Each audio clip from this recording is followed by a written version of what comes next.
Gallego. Okay.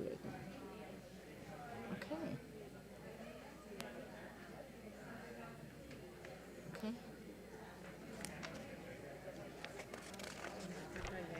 All right, let me just look at this. Oops.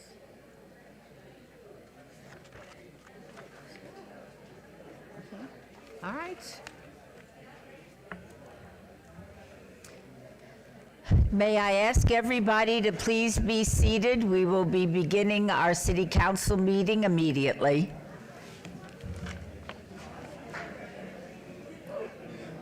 All right. The August 20th, 2025 meeting of the City Council is called to order. This meeting has been properly noticed and posted in compliance with the open meeting law. These proceedings are being video recorded and can be viewed live on City of Las Vegas TV on Cox Cable Channel 2. You could also watch the meeting live online and access other city content by visiting lasvegasnevada.gov/connect. The proceedings will be rebroadcast on City of Las Vegas TV the Wednesday of the meeting at 8 p.m. and also on Friday at 4 a.m., Saturday at 7 p.m., Sunday at 7 a.m., and the following Monday at 5 p.m. This building is protected by a state-of-the-art fire detection and suppression sprinkler system. If alarms should activate during today's meeting, please evacuate using the exits at the back of the chambers out to the mezzanine. Proceed out the double doors to the terrace and down the back staircase. For anyone that has difficulty with stairs, please check with a marshal or fire official for assistance. Once outside, assemble on the northeast corner across the street from City Hall at Lewis and First Street. Employees wearing safety vests or our city marshals will inform you when it is safe to re-enter the building. For public comment related to the items on the agenda, citizen participation, and public hearing items, we have available a speaker card which you can complete and submit to the city clerk. Cards are available in the clerk's office or at the rear of the chambers. If you do not submit a card, it does not prevent you from speaking under public comment, citizens participation, or specified public hearing items. If there is anyone present today that has need for hearing impaired equipment, please see the city clerk's staff. Please note, if you parked in the parking garage across the street, a self-validation machine is located in the foyer between council chambers and the security desk you walk through to enter these chambers. You must have your ticket with you to use the machine. If you do not have your ticket, see security personnel when exiting for a validation coupon. Before we proceed with the agenda, would everyone please rise for the invocation given by Pastor Richard Box, Living Grace Foursquare Church, and please remain standing as he leads us in the pledge. Welcome. Welcome, thank you. Legendary coach Jerry Tarkanian once said when he started coaching that he had his team at Fresno and they walked into a restaurant and they were all separate seats, and the waitress came in and said, "Sir, are you the coach? Do you think you could bring your team together?" And he said, "Ma'am, I've been trying to do that all year long. If you have any suggestions, please let me know." I'd like to pray a prayer of unity for our city and for our council. Father, in Jesus' name, we thank you for this opportunity to be here. God, we thank you for your grace and we thank you for your mercy. Your word tells us that how good and how pleasant it is when brothers and sisters dwell together in unity. Lord, I pray a spirit of unity upon this council. I pray a spirit of unity in our city. Lord, we know that what happens in Las Vegas doesn't stay in Las Vegas. It changes the world. And may this city, the city of Las Vegas, and may this council be known for their unity and for their oneness.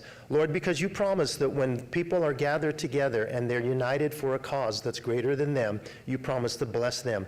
And so God, give wisdom, give grace, give mercy. May this council govern in humility, because your word says that you will exalt those who humble themselves. Father, bless them, bless their families, and the things that are weighing heavy on their hearts, God, would they look up to you, and may you minister to them the things that maybe no one else knows about. Lord, would you be with them just as men and women who are trying to serve people and trying to serve you. And so thank you for the unity of spirit, and thank you for your grace.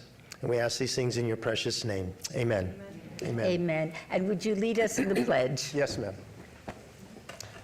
I pledge allegiance to the flag of the United States of America and to the republic for which it stands, one nation, under God, indivisible, with liberty and justice for all. Thank you. Thank you so much. We will now proceed with our ceremonials.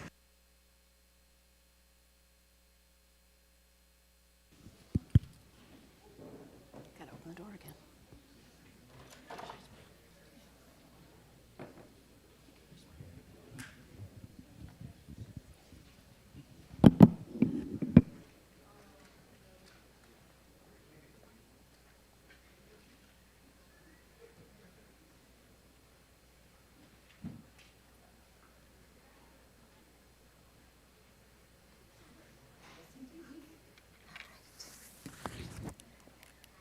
Good morning again, everybody. We will start with recognition of the Employee of the Month.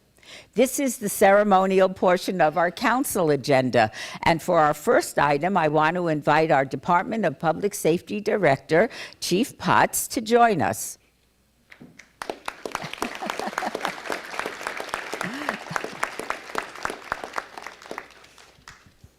Our employees strive to meet our values of being kind, committed, and smart, and they work to build our community to make everybody's life better.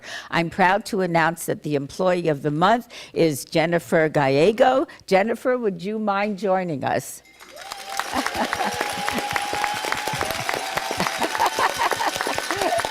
Congratulations. How nice. I see you brought your fan club with you. Jennifer joined the city in 2017 and is an administrative section manager. Jennifer has shown dedication, expertise, and a tireless work effort and has become a wonderfully positive example for other team members. Most recently, Jennifer played a pivotal role in managing the city's public safety budget and identified more than $12,000 in savings from vendors. Jennifer has been invaluable in ensuring the seamless operation of the Department of Public Safety. Her leadership, problem-solving abilities, and commitment to excellence have propelled numerous initiatives forward. Those include completion of a 3-year strategic plan, securing a grant for a new reality-based training system for officers, leading the selection process for the city's new jail management system, and played a key role in launching the Flock Safety Camera Initiative. Jennifer continues to showcase exceptional administrative skills and ability to work well with anyone and a can-do attitude. Jennifer, thank you for all of your hard work. And now I would like to give Chief Potts a chance to say a few words, and then we'll hear from you. Chief? Thank you, Mayor and Council. I appreciate it. You said it all. Wow, what an honor for Jen.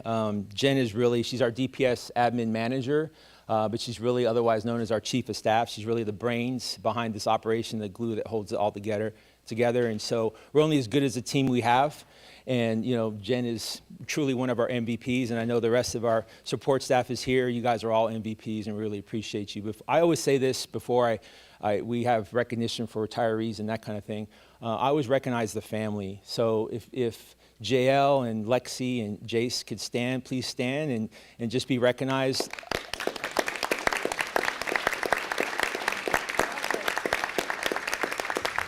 JL, thanks for putting up with all the late emails and phone calls and different things that she has to deal with. So, you know, what can we say about her? She has a tireless work ethic. She's uber smart. She's full of emotional intelligence. The mayor hit on all the projects that she's a part of.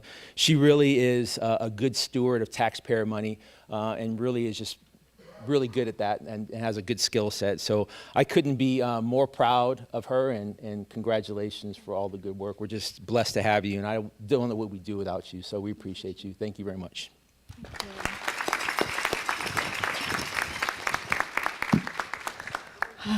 I am just so grateful. I never expected to be here. I work for and with incredible people, you all. And so hopefully I can get through this list without crying, but I doubt it. Chief Potts, AC Straube, DC Triplet. Thank you for investing your time and effort into my professional growth.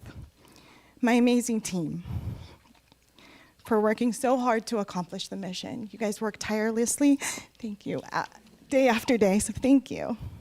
My partners across all the departments, the entire DPS team, here it goes. Thank you for all your support. And my beautiful family. My husband, JL. My beautiful children, Atsi Lexi, my bogey boy, Jace. Thank you so much. I love you guys. This award is really because of all of you. Thank you.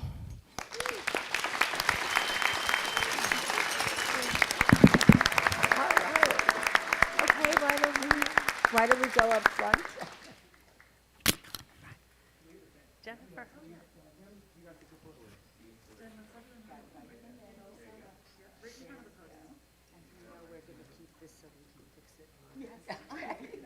Over here. Thank you so much. Well, wait, move in the center and then family can flank. Awesome.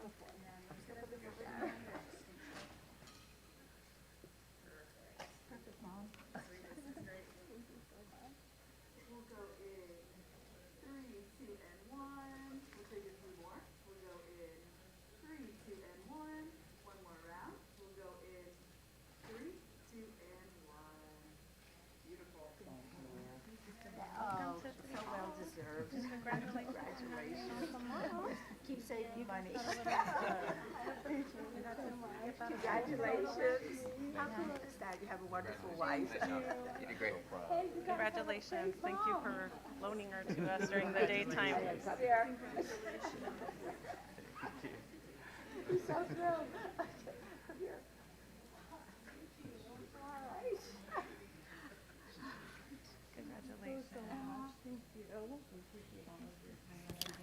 Thank you. Thank you so much. I really appreciate it. Thank you. I need to stop crying. Thank you. Thank you guys so much. Oh.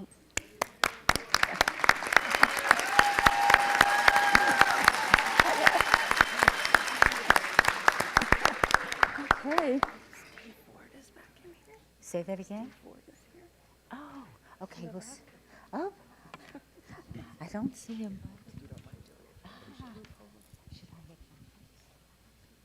Okay. Steve Ford, I just want everybody to know how much we miss you. Yeah, you couldn't get away from us, right? Thank you. Our final ceremonial item will be presented by Councilwoman Sandra Summers Armstrong. Councilwoman? Thank you, Mayor Berkeley. Good morning, everyone. Today, we have some very special young men with us who have worked very hard to accomplish the goal of becoming Eagle Scout.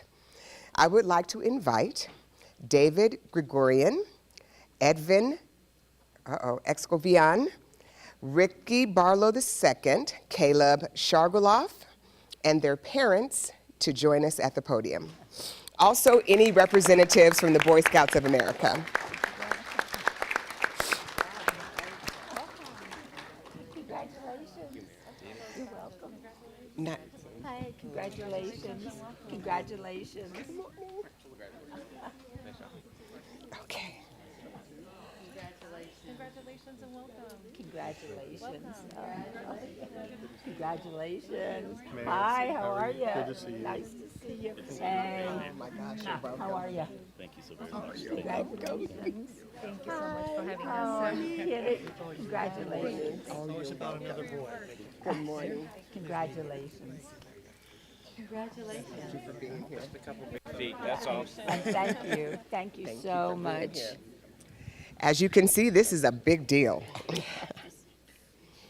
Becoming an Eagle Scout is one of the highest honors in Scouting, and it demonstrates long-term commitment. The Eagle rank is recognized nationwide and even internationally as a mark of character and excellence. It stands out on college scholarship applications and job applications, often tipping the balance in competitive situations. Eagle Scouts are seen as trustworthy, responsible, and capable, qualities valued in every profession. The path to Eagle requires personal growth and goal setting, and all of the Scouts joining us today have excelled in those areas. And might I just add here that they can't do this without support from their families, and they cannot do this without support from their Scoutmasters and their leaders, and I'm really happy to see you all here today. Eagle Scouts complete a major community service project that requires planning, leadership, and teamwork. These projects create lasting positive impact, from building park amenities to organizing donation drives. Eagle Scouts strive to make ethical choices and serve others, something deeply needed in today's world. Scouts also learn critical skills, including first aid, communication, emergency preparedness, and project management. We have some awards for each of our Scouts that we are going to present. And as we are doing that, I would like to have each of them tell us their name, where they go to school or have graduated from what school, and what their service project was in order to receive the rank of Eagle Scout. First, we'll have David Gregorian. First, get your. Okay. Thank you. What am I supposed to talk about again? Just say your school that you went to. Your name and your school. Hello, my name is David Gregorian. I went to Palo Verde High School, and I am continuing my education in CSN. And I would like to thank my parents and everybody else who stood behind me and helped me out through this hard journey. Thank you. And we have a clap for you. Edwin Escovian. Hello, my name is Edwin Exuzian. My project, I went to school at Westside Career and Technical Academy. I am continuing my education at CSN, and I would like to first thank my Scoutmasters, my family, and everyone who has helped me and put their trust in my journey thus far. Thank you again so much.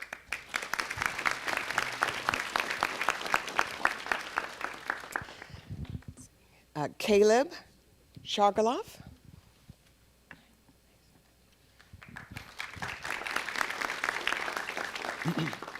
Hello, my name is Caleb Chargaloff.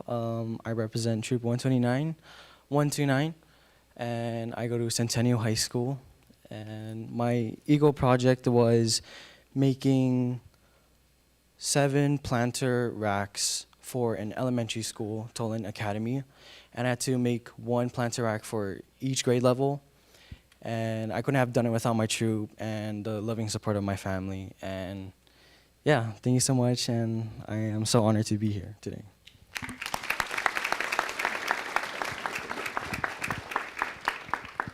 Ricky Barlow.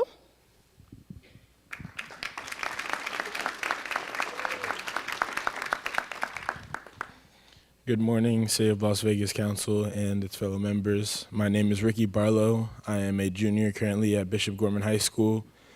I attained my rank of Eagle Scout in July, and I just want to say thank you to my Lord and Savior Jesus Christ for just allowing me to be here in front of everyone, just to honor the Boy Scouts of America and show that there are still Eagle Scouts coming from every corner of the world, and that we still want to represent and help out. And my project was creating 2 structures to benefit the Ronald McDonald House Charities so that they could collect pop tabs to recycle and make benefits from the recycling process. Thank you.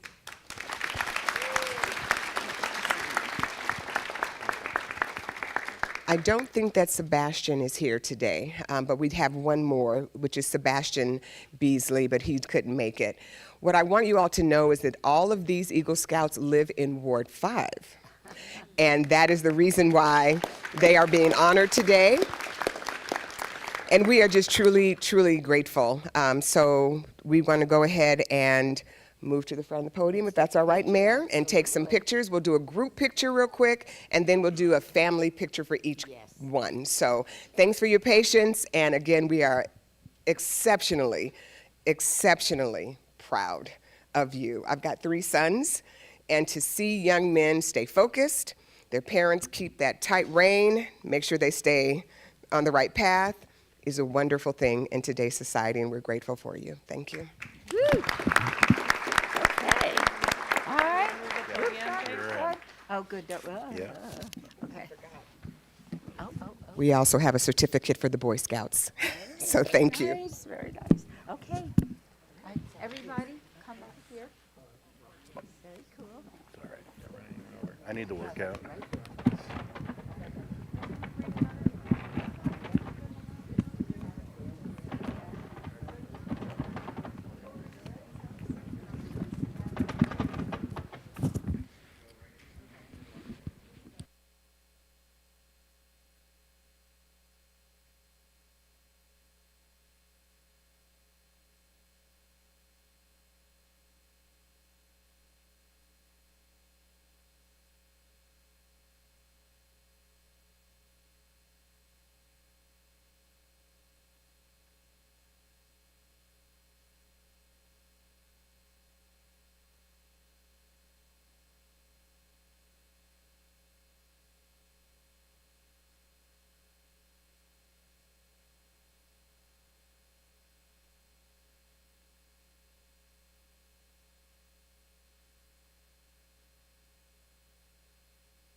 Yeah, I think just the Scoutmaster thing.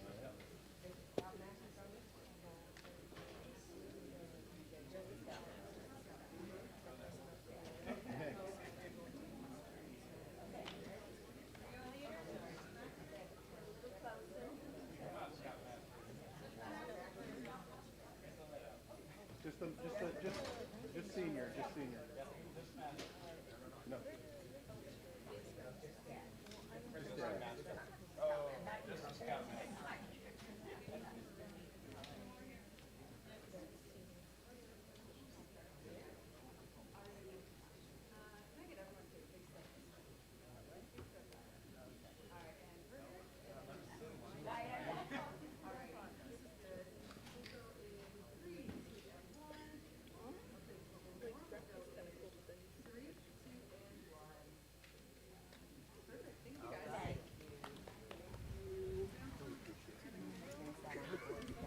All right.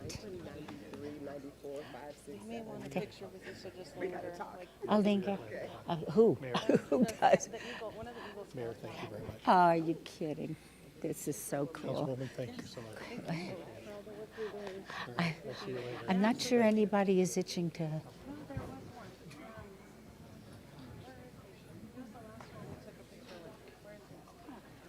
Yes. Oh, okay. See? All They right. just wanted one with you. How about the scouts? Should I ask all the scouts? Okay. Okay. Could I have all of the Eagle Scouts that just received their award to come up for another picture? Hi, guys. Okay, let's get the other. Hello again. Yes. All right, we'll get two more. Outstanding. All right, just with you? I guess. Okay, fantastic. All righty.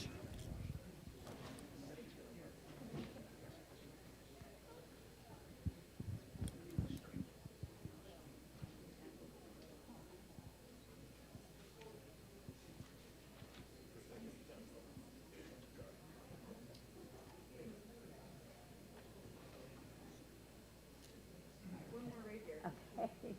All right, and in 3, 2, and 1, and then 3, 2, and 1. All right, thank you again. Thank you. Really, quite an accomplishment.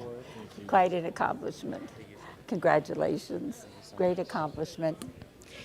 We will reconvene the city council meeting in approximately 5 minutes. Okay.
We'll be starting our city council meeting in 1 minute.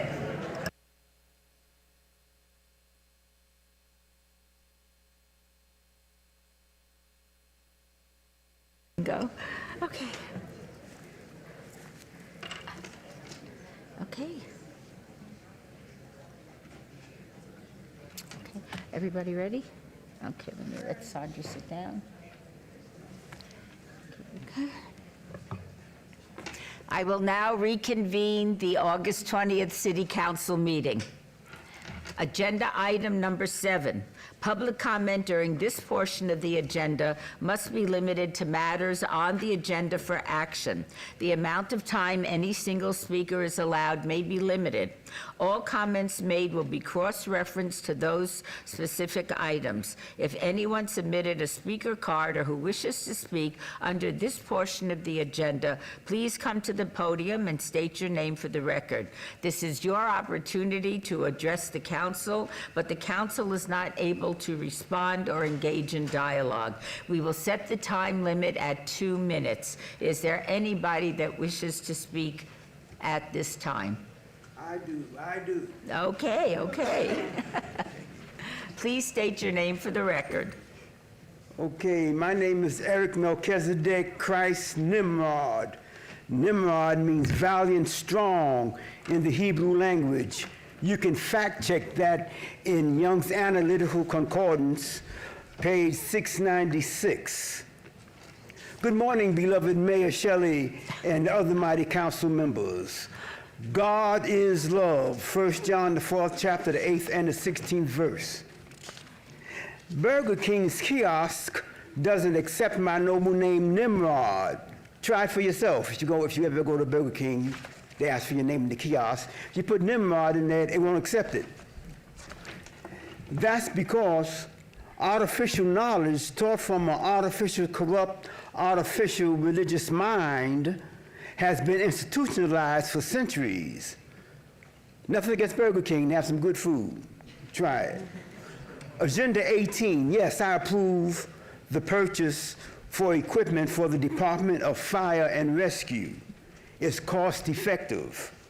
Agendas 21 and 22, participation in the 1033 program for excess military gear and guns will hopefully enhance protection for we the people of Las Vegas and not be used against us, since Las Vegas and Nevada as a whole have been incorrectly labeled sanctuary jurisdictions. I see the shadow of Washington, D.C. And I have seen for years the political, legal shredding of our great U.S. Constitution, especially with the threat of defunding the police. But I believe only in my Father God, who the Bible says created me and the heavens and the earth, and me in his image. Amen. Amen. Thank you so much. Is there anybody else that wishes to speak during this portion of the agenda? Seeing no one, we will move to agenda item number 8. For possible action, any items from the 9:30 a.m. session that the council, staff, and/or applicant wish to be stricken, tabled, withdrawn, or held in abeyance to a future meeting may be brought forward and acted upon at this time. Mayor Pro Tem Knudsen. Thank you, Mayor. I have 2 items. Items 51, 25-0206, SUP1, applicant is Progressive Living owner at 1821 East Oki Trust on an appeal of the denial by the Planning Commission at 1821 East Oki Boulevard. There's an abeyance request by the applicant to the 9/17/2025 City Council meeting.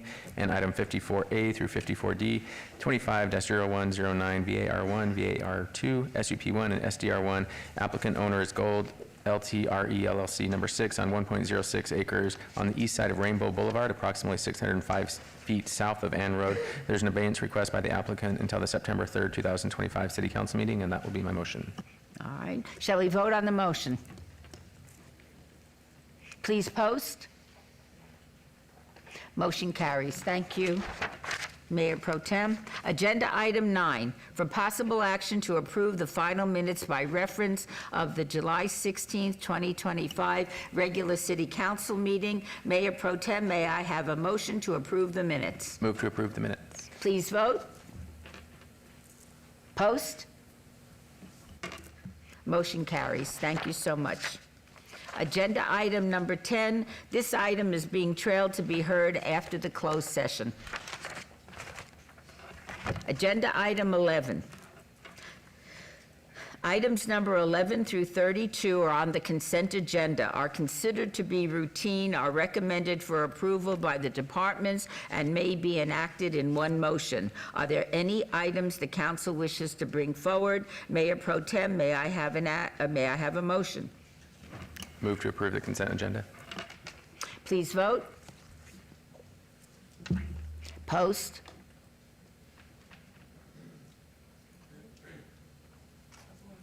Please post. Councilwoman Bruni. Motion passes.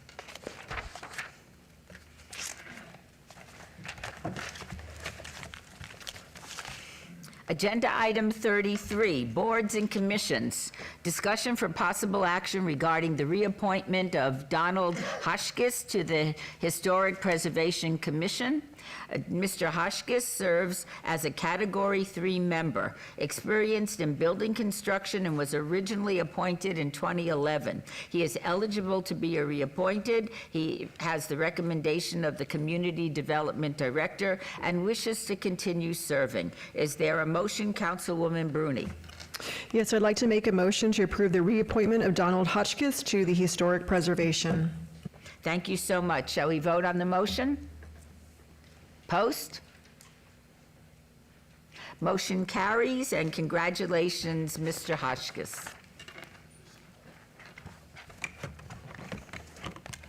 Agenda item 34, discussion for possible action regarding the ratification of Rosa Cortez as Deputy City Manager with a salary of $228,913 plus benefits from the general fund, all wards.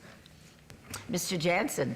Good morning, Mayor Berkeley, members of City Council. For the record, Mike Jansen, City Manager. I notice we have a retiree in the audience today, and I'd like to start off and tell you something. A little less than 2 months ago, we lost to retirement a fellow by the name of Steve Ford, our former Deputy City Manager. After nearly 29 years of service, truly stellar service to our community. And I'll tell you, losing someone like Steve with his institutional knowledge and his ability to flat out get things done no matter the challenge was a huge loss for our city. Luckily, we have a great candidate to fill Steve's vacancy, someone he and I mentored for many years, and her name is Rosa Cortez.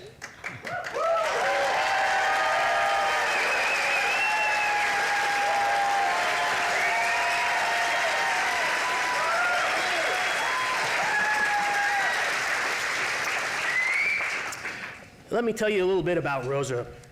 She was born and raised in Las Vegas, growing up near the intersection of Sunrise and 28th Street, not too far from downtown. She graduated from Las Vegas High School, followed by graduation from UNLV with a Bachelor of Science in Civil Engineering. In 1998, she began her career with the City of Las Vegas as an hourly intern while attending UNLV. Since her days as an intern, Rosa has earned a promotion 8 times, and it's fair to say that she has been instrumental in the development of huge areas of our city and billions, I say billions of dollars in infrastructure. Many years ago, our city's core purpose was established by former city manager Betsy Fretwell as building community to make life better. Rosa truly delivers on this core purpose every day. Some of the positions she's excelled in include project manager, parks maintenance manager, assistant city engineer, and her current role as both the city engineer and deputy director of public works. And so, Mayor and Council, with that, I'm pleased to present to you today for ratification as deputy city manager, Ms. Rosa Cortez.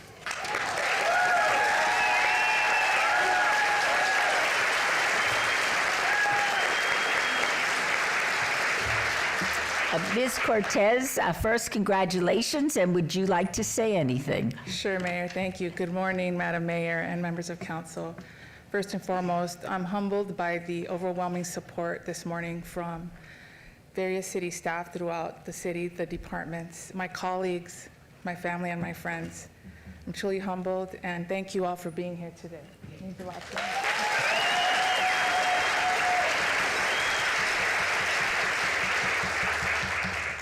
If I'm afforded this opportunity, I want to let you know that I am deeply committed to continuing to serve our residents in the city of Las Vegas, working collectively with the city manager's office, with the mayor and council, with all the city departments, to focus on our strategic goals and move those forward so that we can improve and make better and make impactful changes to our services and program for our community.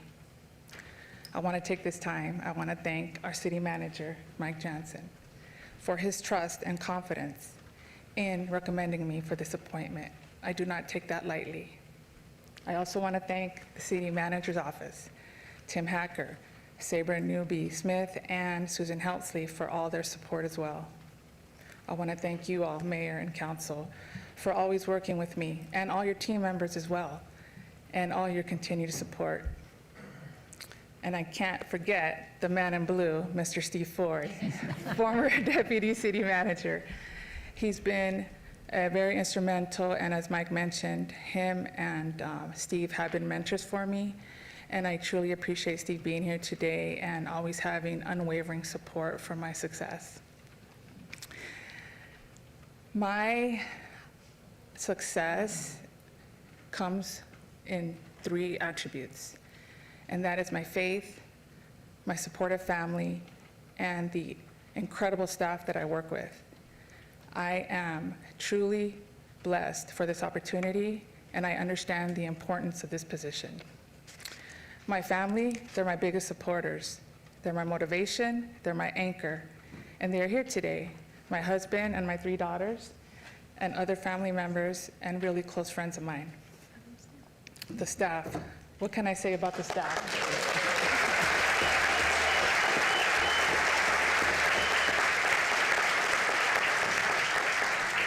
The staff is amazing at the City of Las Vegas.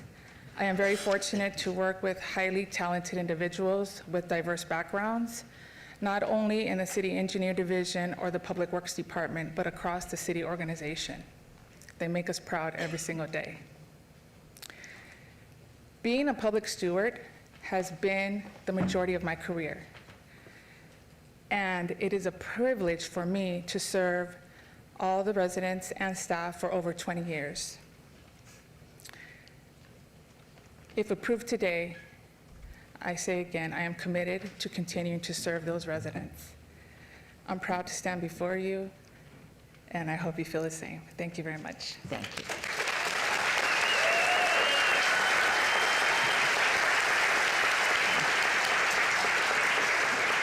you. Would you mind introducing your family? Sure, Mayor. My husband is Angel Cortez. And then my youngest daughter is Jasmine Cortez. My oldest daughter is Raquel Cortez. Oh, just like her. And then the middle child is Ariana Cortez. Welcome. All right, are there any questions or comments from any of the city council members? Seeing none, is there a motion? Councilwoman Diaz. Yes, Madam Mayor. I think Rosa embodies the opportunities that the city provides to its employees. She started here as an intern, has worked really hard. Very few females probably at the time wanting to enter the engineering world when she was actually doing all of this. So I do see her as a pioneer on that front, Latina, born and raised pretty much on the east side, so I'm going to claim you, even though you've probably moved on.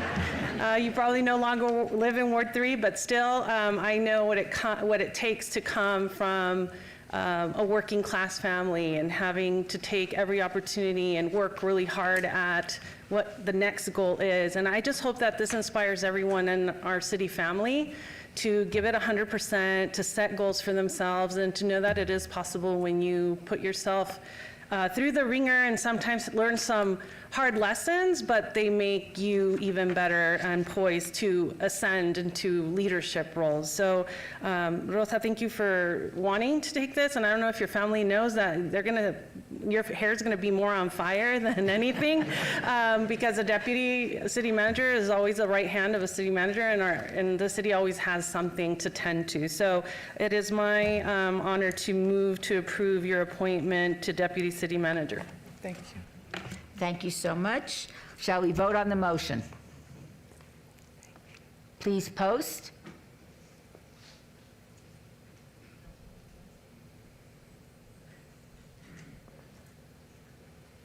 Motion carries.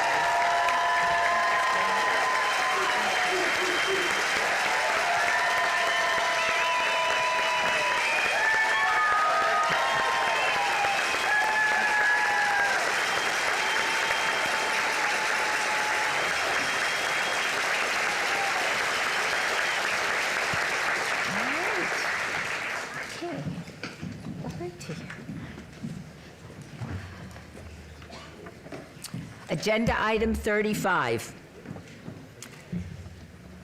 Resolutions R-62-2025, discussion for possible action regarding a resolution to promote public awareness of the potential for injury to dogs' paws in hot weather, to encourage the use of protective footwear for dogs when the air temperature exceeds 85 degrees Fahrenheit, and to encourage dog owners or guardians to test pavement temperatures prior to walking dogs in hot weather.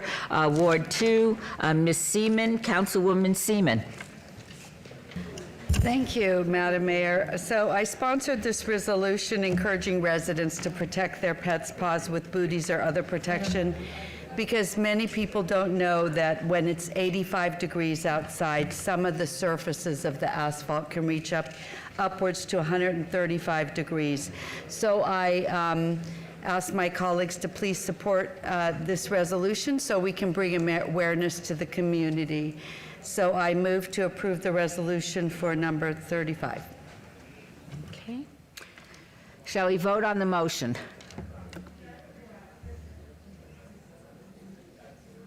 Please post.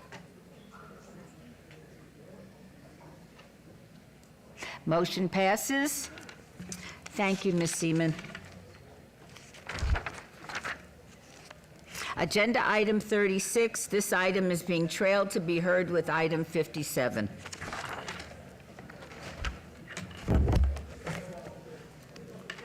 Agenda item 37, recommending committee bills eligible for adoption at this meeting. Bill number 2025-29. Councilman Knutson, would you like to have the bill read? Yes, Mayor. Bill number 2025-29, an ordinance relating to land development, amending various provisions of LVMC Title 19 relating to the deferral of public improvements, public and private street standards, building frontage standards, and checklists and requirements pertaining to map-related applications, and to provide for other related matters. Move to approve. Vote on the motion. Please post. Motion passes. Agenda item 38, bill number 2025-30. Councilman Knutson, would you like to have this bill read? Yes, Mayor. Bill number 2025-30, an ordinance to amend the Uniform Development Code LVMC Title 19 to include provisions for the use condominium hotel and to provide for other related matters. Move to approve. Shall we vote on the motion? Please post. Motion carries. Agenda item 39, recommending committee bills eligible for adoption at a later meeting.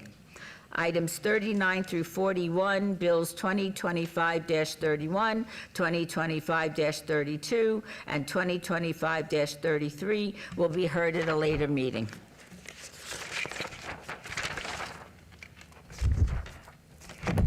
Agenda item 42, new bills. Item 42, Bill Number 2025-34, will be heard at the recommending committee meeting on Tuesday, September 2nd, 2025. City Attorney, would you read the new bill? Yes, ma'am. Bill number 2025-34, an ordinance to amend LVMC Section 9.16.30 to adjust the hours during which construction noise is deemed to be prohibited, a prohibited noise disturbance, and to provide for other related matters.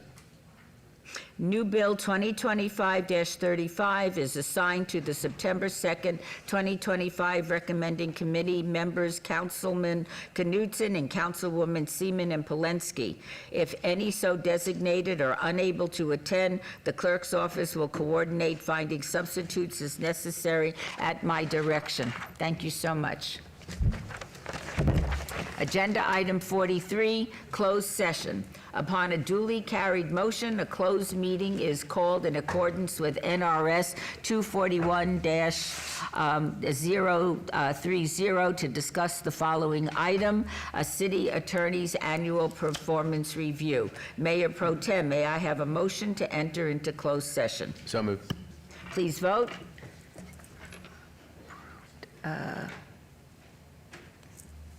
Post. Motion carries.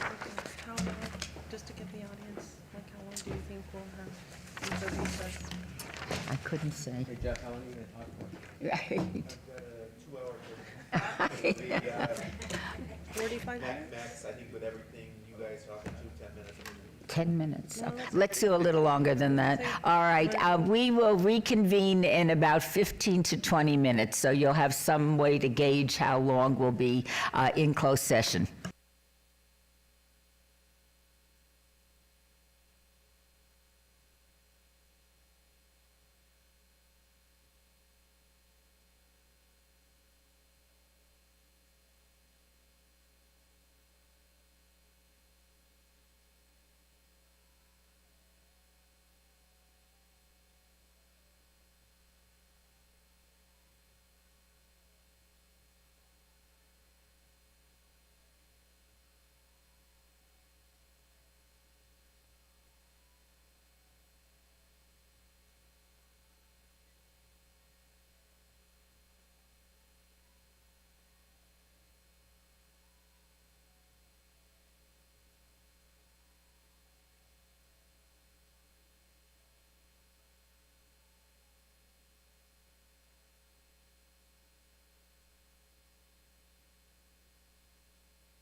Yep.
We are back from our closed session. Mayor Pro Tem, may I have a motion to reconvene?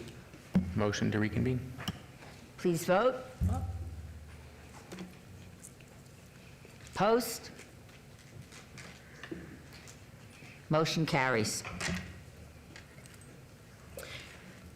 Discussion for possible action regarding annual review for City Attorney Jeff Doricat. Mr. Zamora. Good morning, Mayor and Council. For the record, Vince Zamora, Human Resources Director. After the closed session, I'm available to you for any questions that you may have regarding the process. Thank you so much. Is there any discussion? Or shall we have our motion first? Okay. Mayor Pro Tem, would you make a motion? You betcha. Jeff, I think I'll speak on my behalf. What you mentioned in our closed-door session was that you respond both individually and collectively, and having had multiple bosses in the past, it can be very difficult to do that. It's herding cats, essentially. So I think you're a great cat herder. You've done a very good job defending the city, protecting the city, and in your explanation, over this next year, we'll do a better job at communicating the city's intention from a legal perspective and putting us in a better light, I think, in the media. Really grateful for the team you've put together. It's not just you alone as a city attorney. It's a collective group of people that help protect and defend the city, and you've done a great job of aligning those individuals. With Mayor that, Pro Madam Tem, Mayor, before you make the motion, I think I'd like to open it up for discussion and comment, if you don't mind. Go for it. All right, we'll start on the far side. Ms. Summers Armstrong? Thank you, Madam Mayor. As I expressed earlier, I'm very, very pleased with our interactions, how you have helped me respond to the inquiries that we get in Ward 5. I think that's really important that we communicate as quickly as we can with our public to let them know that they're heard and seen, but that we answer, that we speak up for ourselves and express the position of the city in the most professional manner possible. And all the help that you've given and all of the minute issues as well as the large ones, I'm proud of you.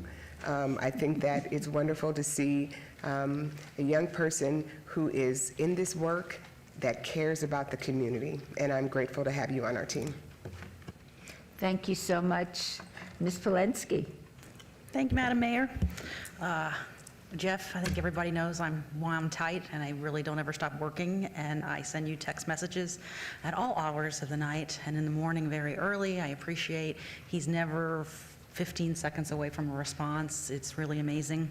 I want to point out in your very comprehensive annual report, mostly for our viewing public, that there's a list of the size of city attorneys' offices in other municipalities. Seattle, which is slightly larger than us, has an attorney team of 116 attorneys. Detroit, Michigan, which is actually smaller than the city of Las Vegas, with 99 attorneys. In Boston, Massachusetts, also smaller than the city of Las Vegas, with 49 attorneys. And you do an incredible job, streamlined and efficient, with just 25 attorneys underneath you. Well done, sir.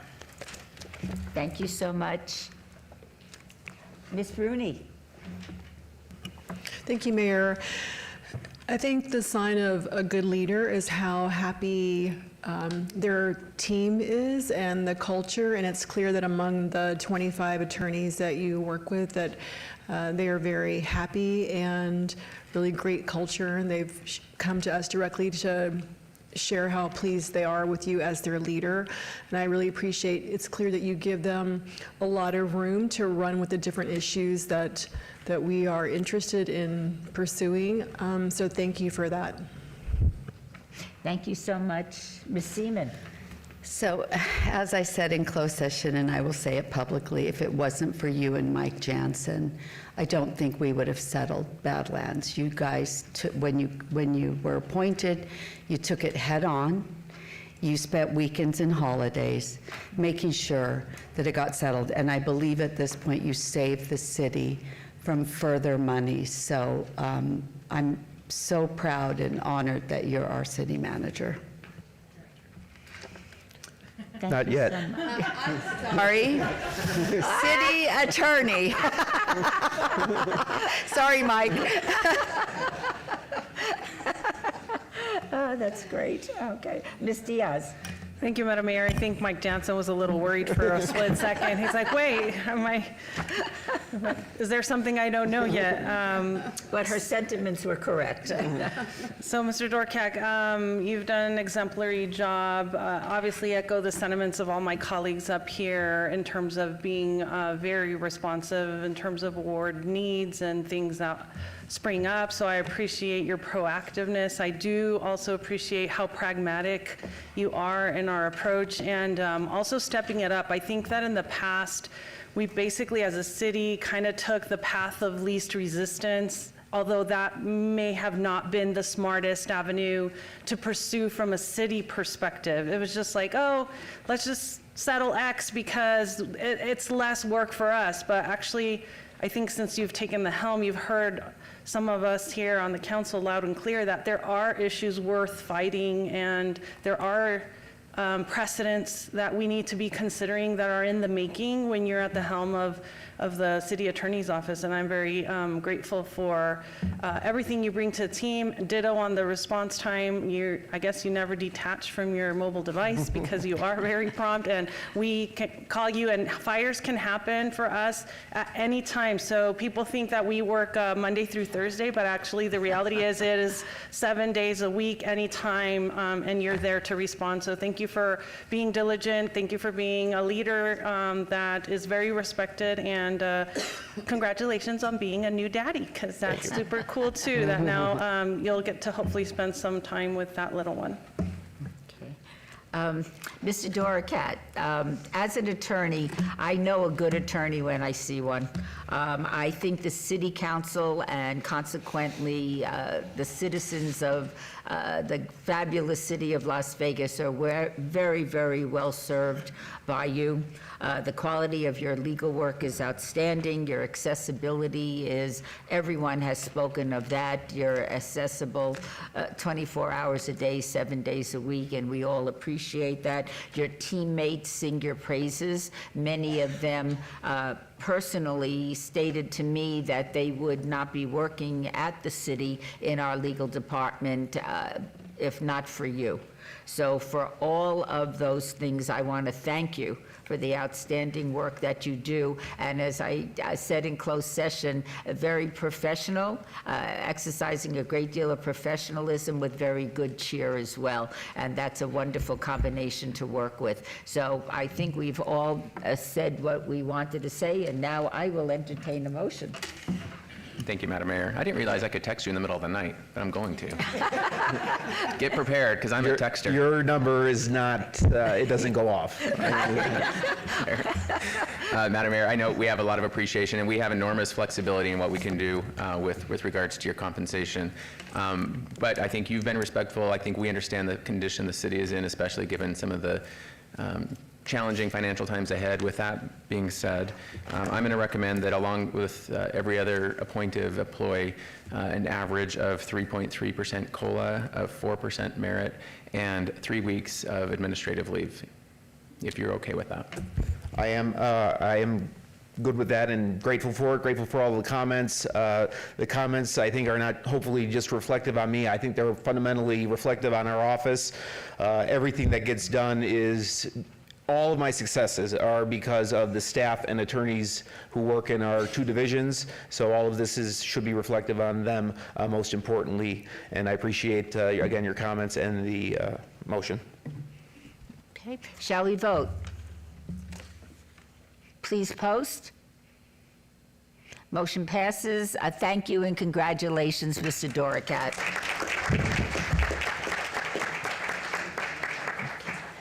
Agenda item 44.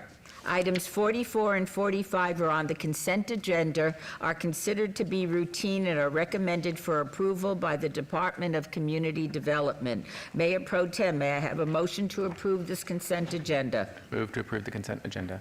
Please vote. Post. Motion passes.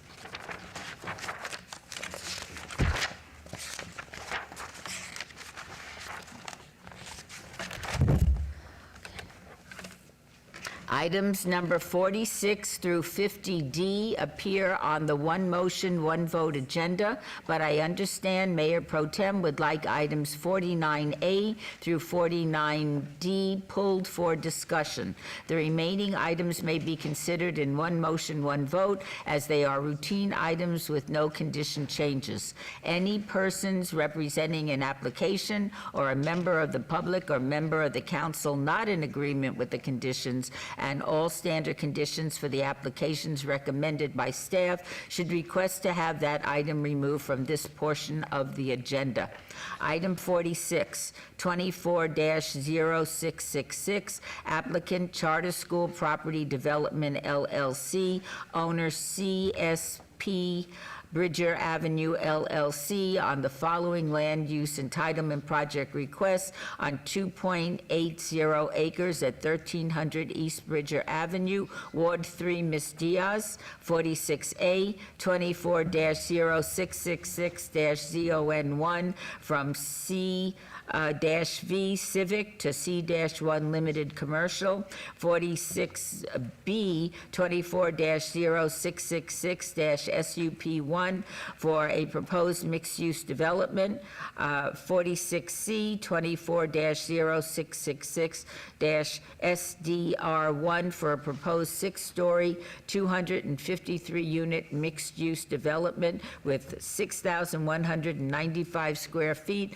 of commercial space, 7 live / work units with waivers of Appendix F interim downtown Las Vegas development standards.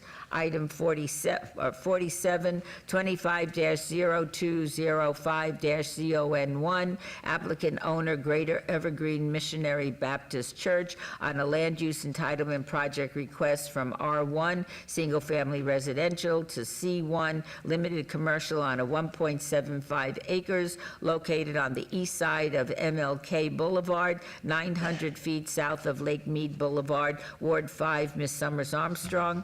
48, 25-0210-sub-1, applicant Celestial One owner Sri Ganaza, Inc., on a land use entitlement project request for a proposed 4,125 square foot alcohol on-premise full use with a 495 square foot outdoor patio and alcohol off-premise ancillary use at 4450 North Tenaya Way, Suite 115, C1 Limited Commercial Zone, Ward 4, Ms. Alan Polensky. 50, 25-0236, applicant owner Atomic Cocktails LLC on the following land use entitlement project requests on .70 acres at 600 South Tonopah Drive, T5N, T5 Neighborhood Zone, Ward 1, Mr. Knutson. 50A, 25-0236-SUP1 for a proposed 2,164 square foot alcohol on-premise full use with a 1,113 square foot outdoor patio area. Tenant A. 50B, 25-0236-SUP2 for a proposed 1,935 square foot alcohol on-premise full use with a 353 square foot outdoor patio area. Tenant B. 50C, 25-0236-SUP3 for a proposed 2,175 square foot alcohol on-premise full use with a 253 square foot outdoor patio area. Tenant C. 50D, 25-0236-SDR1 for a major amendment to an approved site development plan review, SDR 20812 for a proposed conversion of an existing 7,993 square foot parking garage to commercial space with waivers of Title 19.09 Form-Based Code Development Standards. The Planning Commission and staff recommend approval of all items. These are public hearings that I now declare open. Is there anyone wishing to be heard on items 46 through 50D? Did you wish to speak? Would you state your name for the record? Cyril Bastian, I just wanted to make sure I could speak for item 49 when it comes up. That'll be pulled up separately. We'll do that separately. Thank you. Okay. Anybody else wishing to speak? In that case, seeing no one else, I will close the public hearings. Mayor Pro Tem, may I have a motion for the one motion, one vote items? Madam Mayor, I move to approve items 46, A through C, 47, 48, and 50. Thank you. 50, A through D. Appreciate it. Okay. Shall we vote? Please post. Motion passes. Yep. Item 49, 25-0234 on the following land use entitlement project request on 5.06 acres generally bounded by Oki Boulevard, Mohawk Street, El Parquet Avenue, and Edmond Street, 49A, 25-0234-GPA1 from DR Desert Rural Density Residential to ML Medium Low Density Residential, 49B, 25-0234 -ZON1 from RE Residential Estates to RCL Single Family Compact Lots, 49C, 25-0234-VAC1, petition to vacate U.S. government patent easement, 49D, 25-0234-TMP1, Oki Mohawk, for a 38-lot single-family residential subdivision. The applicant is Taylor Morrison of Nevada LLC, and the owner is Holy Trinity Orthodox Tewahedo Church et al. The Planning Commission and staff recommend approval on the entire land use entitlement project. These are in Ward 1, Mr. Knutson, and our public hearings, which I now declare open. Is the applicant present? Good morning. Welcome. Madam Mayor, members of the council, Stephanie Gronauer, 1980 Festival Plaza, here on behalf of the applicant. Bob Gronauer actually handled this item up until now. He's stuck at the county this morning, so I am the backup this morning. But we really appreciate both your staff and Planning Commission's recommendation of approval. That's why this matters on one motion, one vote. But I do know there's a lot of dialogue that's been had with the neighbors in this area, and we do have some changes between Planning Commission and today that I thought is important to walk through. I know the councilman also had some meetings with the neighbors, so I'm happy to walk through those changes unless you wanted to go first. It's up to you, Mr. Councilman. Thank you. I'll go first if that's okay. Sure. As we discussed, and for the rest of this council, very respectful neighbors, and I really appreciate that because it's not always the case. And so here's the challenge that I came up against, is that when I campaigned, I kind of ran on building up our community with infill development and filling up as much as the dirt lots as I could. That puts me at odds with people who like the dirt lots. So that's a challenge for me, and I understand that. That being said, I really respected how the neighbors came forward and made suggestions. Not all those suggestions could be implemented. Some of the concerns that were brought forward to me were drainage around the area. It's a challenge because this is an eclectic neighborhood. There's the county is really right close by, and I don't think the county does quite a good job at flood control and mitigating some of those challenges with drainage as we do. So that poses some issues because it's right there on the county line. The other questions came up around traffic, and so I know there's a proposal around something that I think is going to be a better fit for that area. And then just the nature of the fact that it's an eclectic neighborhood, it makes it difficult to figure out what could go in a dirt lot. And so this is one of the only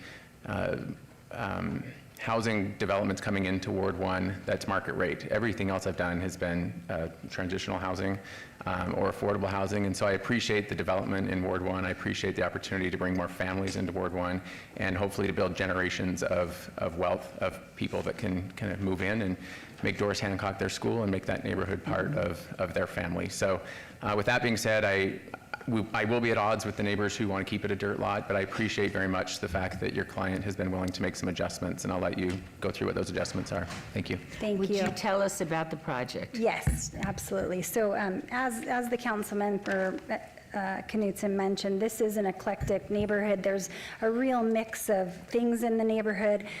You've got some RE lots to the south and to the west and adjacent here. You've got condos across the street, so you've got a real mix of densities. You've got a school across the street, a daycare, and again, a church here on the corner. So a whole mix of things, which I think is great for neighborhoods to have those mix of things. This is an infill opportunity, which is very much a part of the Charleston area plan to look at lots just like this and to bring densities that are compatible with that. And so what we have before you today originally was a 38 lot plan. The three things that the neighbors had concerns with was traffic, as was mentioned, the density, and then the drainage in the area. And I think we've made some changes just from Planning Commission to today that actually improve all three of those things.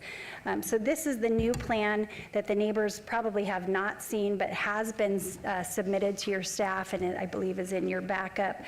The first change is that we, instead of having an access point on Oki, we've made this a cul-de-sac, which I think will tremendously improve the traffic situation. The concerns with traffic on Oki will no longer exist because there'll be a cul-de-sac here. Also, as a result of the cul-de-sac, it will lower the site by several feet. So originally, in order to drain and keep that natural drainage, some of the flow needs to go into Oki. And when you have an outlet onto Oki, it required that the site be slightly elevated, which would require additional retaining. And so having this cul-de-sac will in fact lower the site a few feet, and you'll have a less retaining with respect to the drainage on the property. Finally, we did lose one lot on El Parque. So El Parque is currently a rural street, rural standards. We will be improving the drainage on our site, not on the surrounding site, but there will be curb gutter and then homes fronting onto El Parque. But we have removed one lot, which I know is probably not exactly what the neighbors want, but certainly is a reduction in the density and will be a great addition just overall for an infill project in this area. These homes will be really, well-priced homes that should help some of the property values in the area with comparable sales. Taylor Morrison does a beautiful product. These are all two-story homes that'll start in probably around the $500,000 range. So we very much appreciate staff and Planning Commission's approval. We'd ask that you approve this revised plan today, considering some of the additional neighborhood feedback that we've had and the councilman's input, and I'm happy to answer any questions. Does anybody on the council have any questions? Thank you so much. May we have the staff report now? Thank you, Madam Mayor. Peter Lowenstein for the record. Staff finds the proposed density of the residential subdivision to be compatible with the surrounding area, as the overall density of the proposed residential subdivision is 7.31 dwelling units per acre. The proposed subdivision meets code, including the 49-foot wide public streets with cul-de-sacs. Therefore, staff is recommending approval of the general plan amendment rezoning petition for vacation of the patent easements and the tentative map. Thank you. Thank you so much. Is there anybody else wishing to be heard on this item? Yes, please come forward. Would you state your name? My name is Cyril Bastian. I reside at 2090 Mohawk Street. Interesting to see the changes to the plan here. We are, as neighbors, not opposed to filling that dirt lot, but we would love to see that lot filled with what it's currently zoned at. So I believe that there are two issues that I want to bring forward to your attention today and then make a request. The City Planning Department indicated that West Oki is 80 feet wide and South Jones Boulevard, West Sahara Avenue, South Decatur Boulevard, and West Charleston Boulevard are over 1,000 feet away. Based on this information, this project is not compliant with the requirement of the City of Las Vegas 2050 Master Plan that states rural areas are stipulated through zoning overlay districts, rural, desert rural, and rural neighborhood preservation. Unless a rural preservation neighborhood is located within 330 feet of an existing or proposed street or highway that is more than 90 feet wide, maintain the rural character of the area developed as a low-density residential development using appropriate standards for rural improvements. My observation is that every neighborhood at the neighborhood meeting and the City Planning Commission meeting were not in favor of the project as it is currently configured and would include what was presented today. Therefore, this spot zoning request is not compliant with the requirements of UDC 1910-020, which states, to ensure that new residential development will not negatively impact the use and enjoyment of adjacent and neighborhood properties, to ensure that new residential development will contribute to the overall attractiveness of the city, to increase design compatibility between abutting properties and land uses, and to reinforce a sense of community and to preserve the integrity of the neighborhoods and places of business. Based on the above information and information provided through email and a meeting with Mayor Pro Tem Knutson, on behalf of myself and the neighbors who could not attend this meeting due to work or other commitments, we are requesting that the Mayor and City Council support the desires of the residents and deny the proposed general plan amendment along with rezoning, vacation, and tentative map.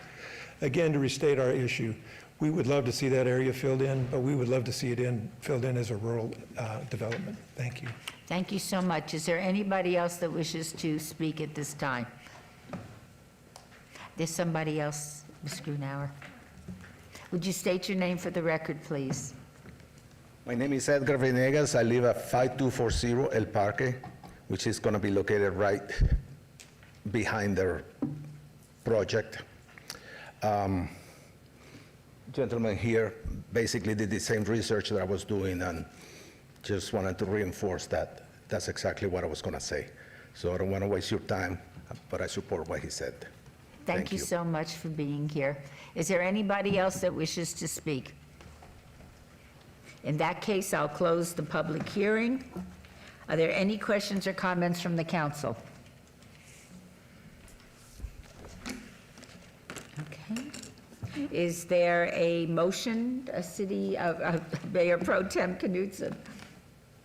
Thank you, Madam Mayor. And again, I appreciate how respectful you and your neighbors were.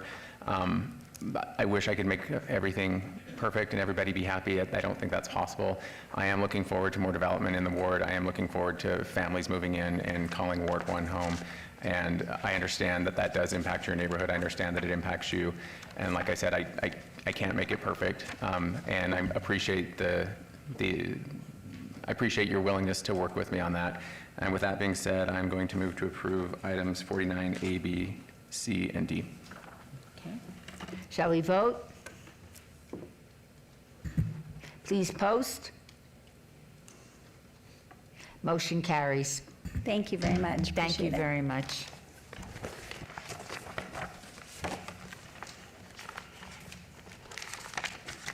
Agenda item 52. 24-0190, abeyance item on the following land use entitlement project requests on 1.18 acres on the southwest corner of Owens Avenue and Gateway Road. 52A, 24-0190-GPA1, abeyance item from ML Medium Low Density Residential to M Medium Density Residential. 52B, 24-0190 -ZON1, abeyance item from RE Residential Estates to R3 Medium Density Residential. 52C, 24-0190-VAR1, to allow a 5-foot residential adjacency setback where 69 feet is required and a 25-foot residential adjacency setback for a proposed trash enclosure where 50 feet is required. 52D, 24-0190-SDR1, abeyance item for a proposed 2-story, 20-unit multifamily residential development with waivers of perimeter landscape buffer requirements. The applicant is William Brown and the owner is H&H Investment Realty LLC. The Planning Commission and staff recommend denial of the entire land use entitlement project. These are in Ward 3, Ms. Diaz, and our public hearings, which I now declare open. Is the applicant present? Yes. Would you state your name for the record and tell us about your project? Good morning, Madam Mayor and Council. Edgar Montalvo, 3606 Calico Brook Court, Las Vegas, Nevada, 89147, representing the owner and the client. And he is one of them here with me. Yes, let me give you a brief explanation about this project.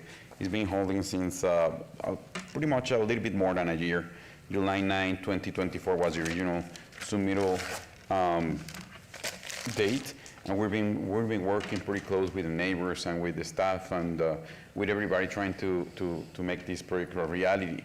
The developer, the owners of the project, they are a minority and they want to start developing here in the city.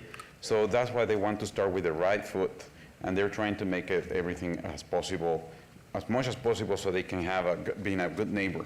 So that's the reason why we've been changing the project over and over and listening to the requests of all the neighbors until we have this final product and we present to you.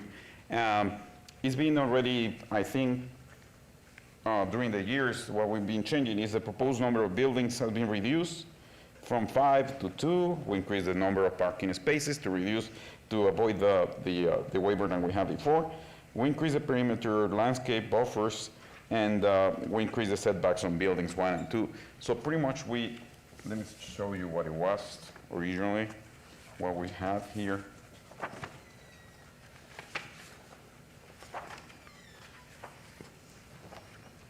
This was the option number 1, the original that we presented. So there were 5 buildings. We have the access on Owens. Always we've been having the access on Owens. This is Gateway. So we have 5 different ones. We find out, after having the meeting with the neighbors, we find out that it could be too intrusive, close to the neighbors. So we decided to change it. So the second option that we have there is we actually have the same 5 buildings, but we put it against the Gateway Road. So, but it was too constrained on Gateway. So we decided to actually do it something different. We're planning to do it more towards the front of the building. So this is the third option that we presented. So we can have it, all of them at the front of Owens, and then we actually put that one, like an aisle building. So that's not the last design that we have. And in the last design, what we're presenting and what we have already submitted to you is actually this option, where we have 2 buildings at the front, and we're keeping all the parking on the back. So that will allow us to have more space with the neighbors, and we're having still the access to Owens. This is allowing us to have a better product, we think, and we're trying to, as I said, we accommodate most of the desires and most of the recommendations that the neighbors had on this project. We try to comply with all of them. The only one that we probably can change is the trash enclosure. It's on this corner. We can put it on the center of the property if it is necessary, but that will be the only one that I see that we didn't fully comply. That's all. Then other than that, I think we're fine, and we are willing to accept all the conditions that the staff has, so in order to have it approve this project, and we're willing to answer any questions that you might have. Thank you so much. May I have a staff report at this time? Thank you, Mayor. Seth Floyd for the record. Mayor, this project has been ongoing since July 9th, 2024 Planning Commission meeting. The applicant has submitted a couple sets of revised plans, including one that was date stamped June 17th of 25, which reflects changes in the building consolidation and placement, the parking configuration, and site circulation. And in submitting those plans, the applicant has eliminated the parking variance, which was 24-0190 VAR2, and increase the landscape buffer widths along the east and west property line to 6 feet in compliance with code. However, staff still finds the proposed project is not compatible or harmonious with existing development in the surrounding area, and this is because of the remaining variance request, as the proposed multifamily still fails to meet Title 19 development standards concerning residential adjacency, indicating this development is too intense for the surrounding residential single-family developments. Furthermore, approval of the requested rezoning would lead to spot zoning, and staff is recommending denial of all land use applications. Thank you. Thank you. Is there anybody else wishing to be heard on this matter? Seeing no one, I'll close. He's coming. Oh, yes, thank you.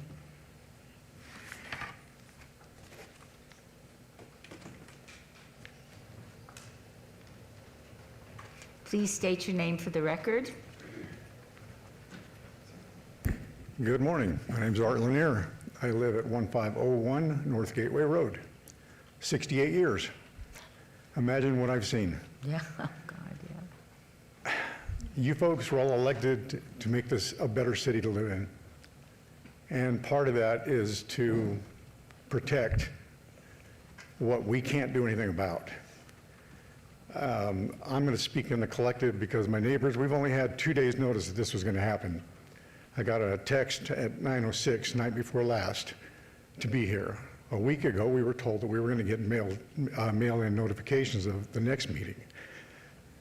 It all feels like it's just been crammed down our throats.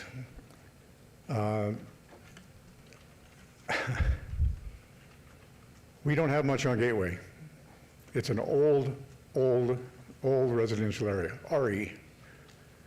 And through decisions that were made through previous councils,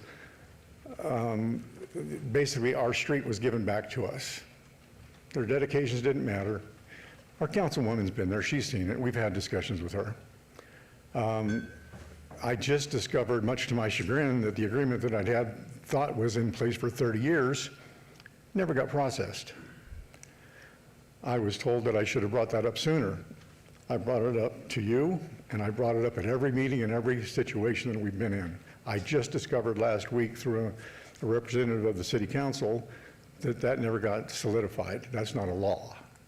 So the agreement that we had for ingress egress went away. They wanted to move their project onto their property, which would put it halfway out into Gateway, which would give us a 22-foot access from the wall to their fence. We don't have streetlights, we don't have curb and gutter, we don't have asphalt. I'm just going to ask you to let us keep what little bit we still have. A safe ingress, egress, and not the kind of density that a project like this will inevitably bring and the troubles that it will bring. So that's my say. My neighbors would have been here. I'm speaking for them. It was short notice and they just couldn't get the time off. So here I am. Thank you so much. Thank you. Is there anybody else wishing to be heard?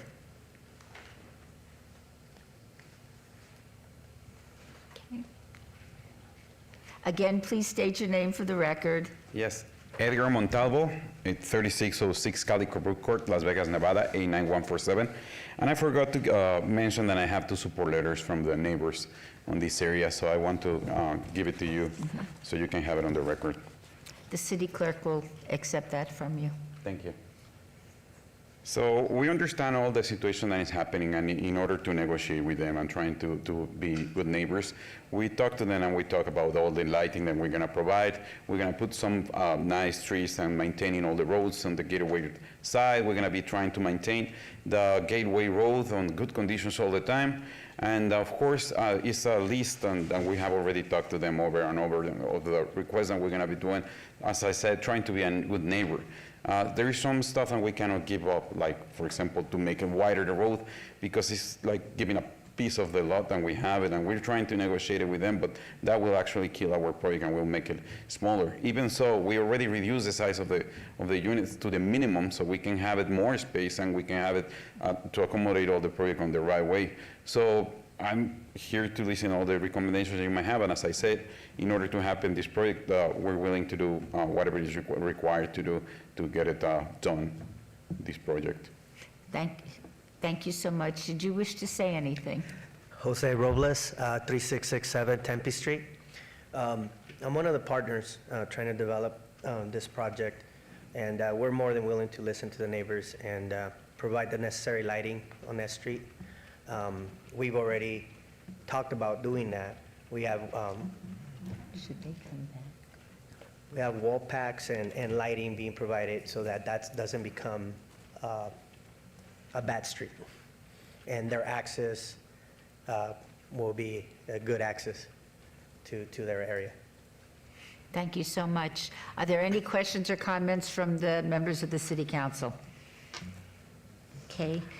Seeing none, I'll close the public hearing. Is there a motion, Councilwoman Diaz? Thank you, Madam Mayor. Before I get to that point, I do want to recognize that I've met with the neighbors and heard from them about their concerns, and I appreciate their diligence in following this item. Just as Mayor Pro Tem articulated earlier on his item, infill development is so difficult because you have the pre-existing structures, but then you have the new investment that wants to happen and the new dynamics of today's reality and today's community. And so therefore it's a really hard thing to strike a perfect balance. But I want the neighbors to know that I've really belabored this because I didn't feel comfortable. So when I sat down with them initially, and had my first meeting with them, I heard loud and clear that they were concerned about parking shortages and spillover effect and the adjacency. Number one concern they have is potential future residents, if this were to move forward, to be parking on Gateway. I know that I've gone over and over ad nauseum with the development crew that they are going to be responsible for putting no parking signs and putting red along whatever thing they may have. I don't know if you guys are going to have some like a curb there, but if you have a curb on your side of your development, if you could put it red and put the no parking signs, that would be great. The other thing that I heard a lot was about the width of Gateway and wanting to maintain, it's vacillated, 22 feet, 24 feet, and the reality is that got vacated to 21 feet in 1994. So that's even pre-Coffin's time when the housing development went into adjacent Gateway. That development team received Gateway vacated and they were on the hook to maintain that vacation. And so I'm gonna have Mr. Pyatt, if you can kind of articulate what you informed me about how this is already at 21 feet and this was done back in 1994, and I really don't have much ground to change that since that was done back almost 30 some years ago. Sure. Lucian Pyatt for the record, through the mayor. As we did our research on this item, we found that in 1994, the developer on the east side of Gateway applied to vacate anything that was public right-of-way at the time. And then in 1996, it actually recorded, and through that vacation process, the developer of that property held on to a 21-foot strip and granted a private access easement and a public easement for utilities, sewer, and access. So all we have today is the 21 feet wide, and it is held by what we think is a company that may not exist. It's another entity. If anyone looks on the assessor's map, you can see that it's owned by essentially the original developer still. So that's all I have, unless you have any other questions for me. Thank you. So there really isn't any recourse. I can't really hold their feet to the fire. This was vacated in 94 and it says 21 feet and somebody else that's not them owns that vacation. So that's not fair for me to tell them they have to give up some of their feet on their parcel to make that whole. I did want to ask our planning team in regards to the trash enclosure. I heard that they would be willing to relocate that to another location, and I don't know if you guys have somewhere that you would like them to pivot and relocate that to maybe make that variance go away.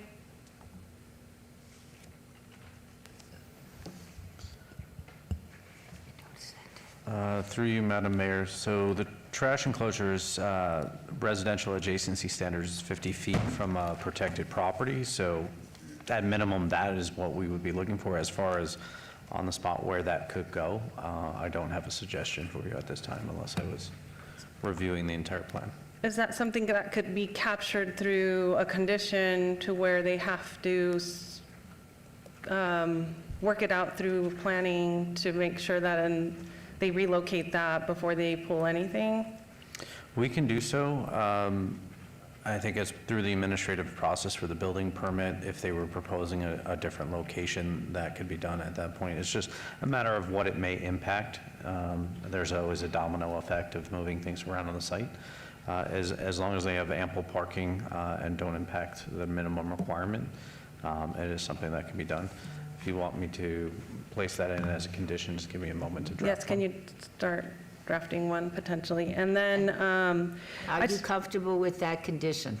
Yes, I think we can accommodate it at the center of the property.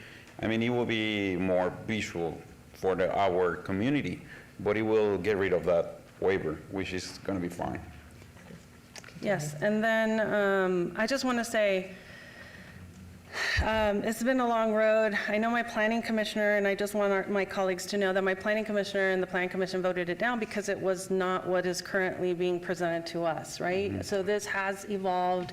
Actually, I like how aesthetically it looks very pleasing. You guys went above and beyond to just continue to hear from the planning commissioner, the heartburn from the neighbors, putting all of the parking as a buffer to your next neighbor. I recently had a development come before me where it was 4 stories high on a less than an acre parcel. And I know that these types of concepts are going to continue to arise. And so I like that this is 2 stories It is pushed all the way to Owens. The ingress egress is off of Owens. The ingress and egress will remain only for the homes. No one else should be, because there's no way to get on your property from Gateway. It's only off Owens. And so I feel that this is the best I can bring both parties to a center. When I was in the state legislature, they always said when both sides are unhappy, it means that you got to the middle, as close to the middle as possible. And I really feel that this isn't affordable housing, and I think that there's trepidation that it's going to have a negative impact on the community. But I think that even the attainable housing space these days, we're really securing property management group that are on top of it and are trying to do what's best by the neighbors. But I know that I told these gentlemen in my office that they were going to be kept on speed dial. So if I heard concerns about parking inappropriately on Gateway, they're going to hear and they're going to have to rectify those situations. And so anything happening and stemming from that property, they would have to be the ones resolving it. They told me they would be the ones managing it long term. And so I feel that we've done as best as we can given all of the circumstances, and so I just want Mr. Lowenstein to state a condition before moving forward. Through you, Madam Mayor, I do have two things to do. First, I have to affect the actual variance application, because if the intent is for them to comply with the residential adjacency separation, so it has to be a minimum of 50 feet away, I would then have to amend condition number 3 of 24-0109-VAR1 to read, a variance is hereby denied to allow 27-foot residential adjacency setback for the proposed trash enclosure where 50 feet is required. And then in addition to that, I would have to add to 109-SDR1 a condition that reads as follows. Prior to or at the same time of a submittal of a building permit to the Department of Community Development, the applicant shall relocate the trash enclosure within the subject site to conform to the residential adjacency standards. Thank you. And for the record, does the applicant agree to the conditions? Yes, where? I'll entertain a motion at this time. Thank you, Madam Mayor. So with that, I'm going to move to approve agenda items 52A through D with the stated conditions by Mr. Lowenstein. Shall we vote? Post?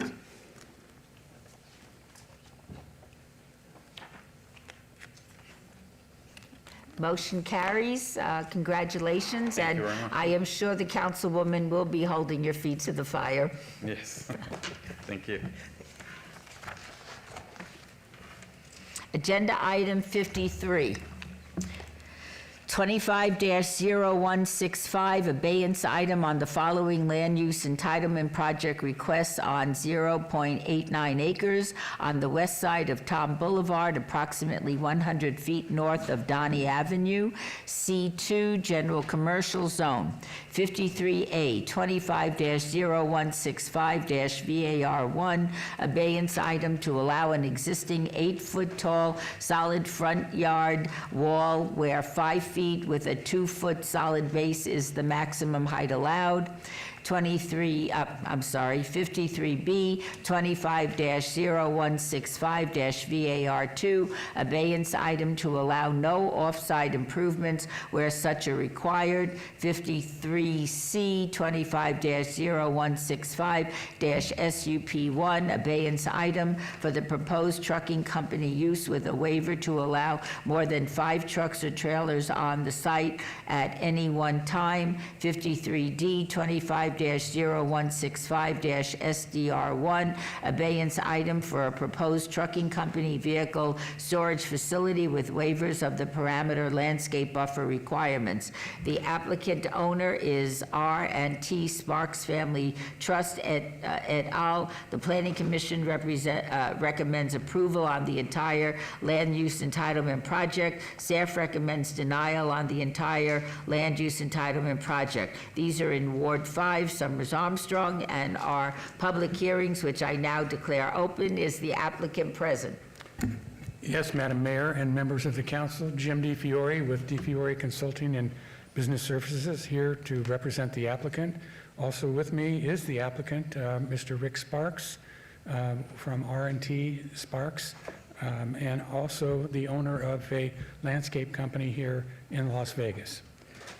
We fully support the conditions that were imposed by the Planning Commission, and we would ask that the City Council would support also recommending approval of the conditions and of the project itself. One of the things that we did from the July 16th meeting was that we went back and we submitted revised site plan and landscape plan. One of the concerns by the Planning Commission and by the City Councilwoman was the parking of the commercial vehicles, and requesting that they be parked in the rear of the facility. So we revised the landscape plan to remove 12 parking spaces adjacent to the gate on the east side, and it would be paved. The entire surface would be paved on the inside, but the parking would only be up to about 90 feet from the gate. So there would be no parking in that area, and there would be no outside storage in that area as well. So we are asking for the City Council support on this, and we would like to move forward with starting the project, and we're open to any questions you may have. Thank you so much. May I have a staff report, please? Yes, Madam Mayor. Peter Lowenstein for the record. No evidence of unique or extraordinary circumstances related to the physical characteristics of the property has been presented to warrant the requested wall height variance or off-site improvement variance. As such, hardship is self-imposed. Staff recommends denial of both variance requests. Staff finds proposed trucking company and vehicle storage facility use to be too intense for the area as proposed. This is evidenced by the requested waivers to allow to 37 commercial vehicles, which may have been amended by Mr. DeFiore's comments, on the subject site at any one time where only 5 is allowed. The site is adjacent to properties zoned RE, residence estates. The single-family homes in the surrounding area may be negatively impacted by the large commercial vehicles that will be utilizing the site, may have loud engines and air brake systems that will create amplified noise levels. As such, staff recommends denial of the special use permit and site development plan review. Thank you. Thank you so much. Is there anyone else wishing to be heard on this item? Please come forward and state your name.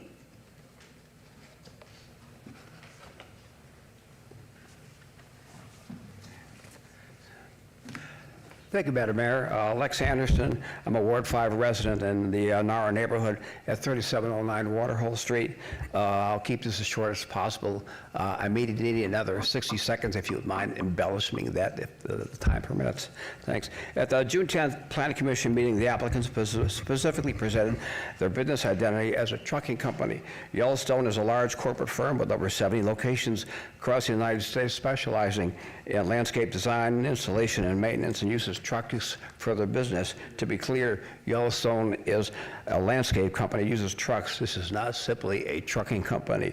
The applicant asked for 37 parking spaces on their .89 acre parcel. This is 7 times the amount allowed by ordinance and almost double the environmental landscape was previously approved for.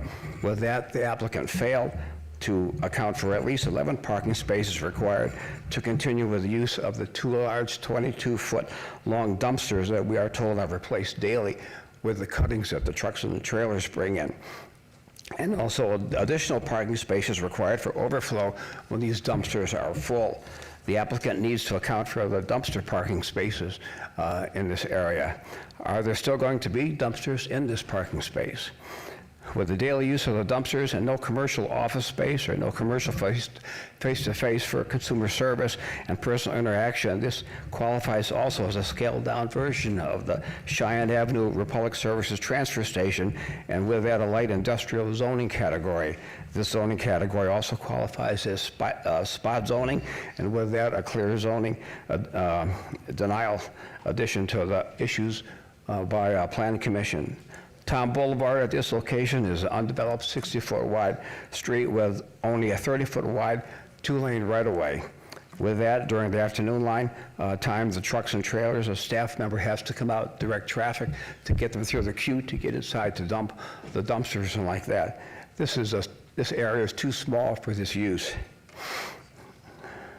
The Yellowstone Northwest Area Landscape Transfer Station is located next door to Larry LaPinta's historic old ranch house gourmet restaurant. Some of you may remember that. It was built back in 1962, now under new ownership, and renamed the Hideaway Tavern. A light industrial commercial use next to this type of a historical community landmark and dining facility is not harmoniously compatible with an establishment of this kind with this kind of a historic resume. This neighborhood has been a rural preservation historic neighborhood since 2005. The absence of curbs, gutters, and sidewalks complete street standards for an RNP neighborhood identity, and as a transitional land use condition is integral with the suburban rural community overlay district profile. Environmental landscape chose to keep the condition in its parcel when the previous application to be harmonious and compatible with the neighborhood. Yellowstone has asked for a waiver to include complete street, curb, gutter, and sidewalk standards. This is inconsistent with the neighborhood identity and inconsistent with the two parcels around the corner on Rickey that were approved last year without complete street standards. Title 19 reinforces that RNP neighborhood overlay districts qualify for special, and that's in quotes, zoning considerations to sustain their suburban rural ordinance-based lifestyle. This applies also to form-based coding as an RNP TR transit designation. To conclude, the use of this parcel adjacent to a 2-decade-old rural preservation overlay district community for 7 times the ordinance standard for commercial truck and trailer parking as an industrial transfer station for daily high-volume dumpster landscape cutting disposal, and no corporate office or consumer service facility next to a historic neighborhood landmark, and as a waiver asking to reinstate curbs, gutters, and sidewalks from the previous application is too intense for this area, and also is too intense for approval. It needs to be approval for our planning staff denial. And I have 2 photos I'd like to show real quick.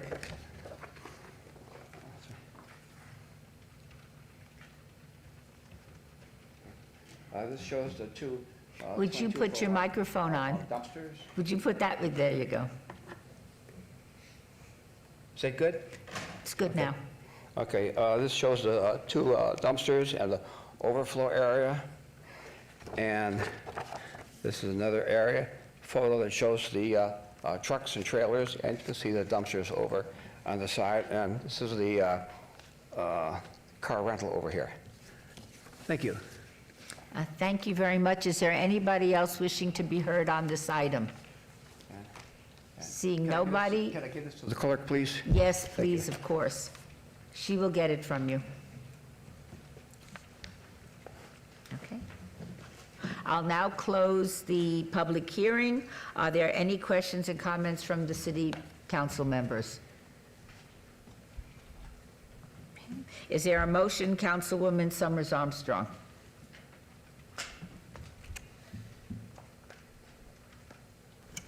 Thank you, Madam Mayor. If I may address the applicant, if that is okay. All right, so I am looking at Tom just to, I want to say the south of you. There are some commercial buildings that were shown in the picture that Mr. Anderson just delivered to the city clerk. Can you put those back up, that picture? I think the city clerk has them.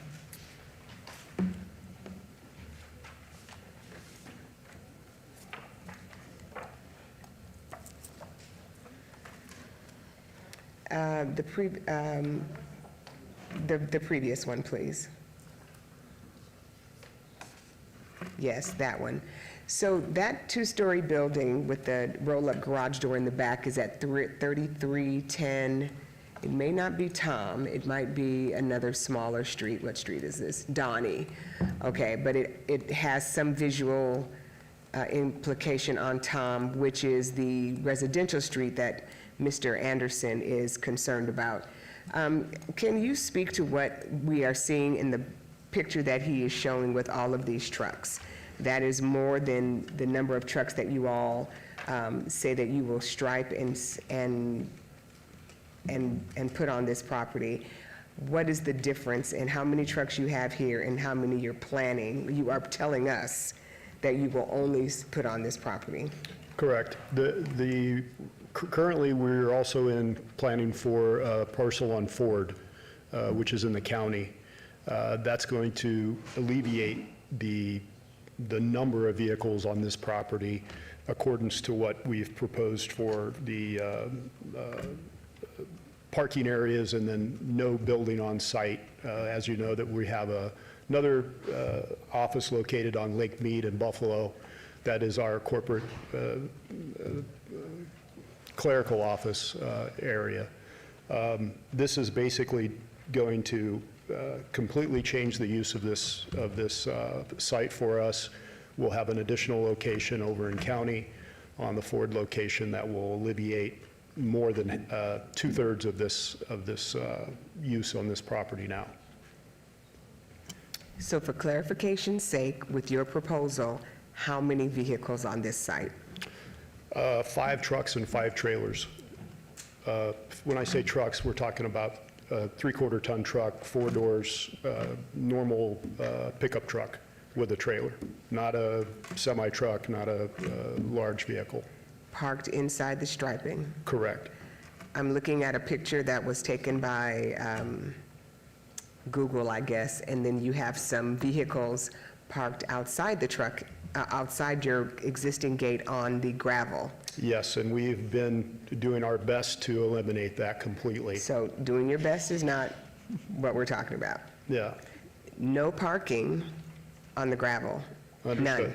Understood. Okay? Because you're requesting an infill in a community that already exists, and in my opinion, as we are trying to deal with the changes in our city and the growth that is happening, it's your responsibility to be the best neighbor that you can. Absolutely. You're not a 25-year resident.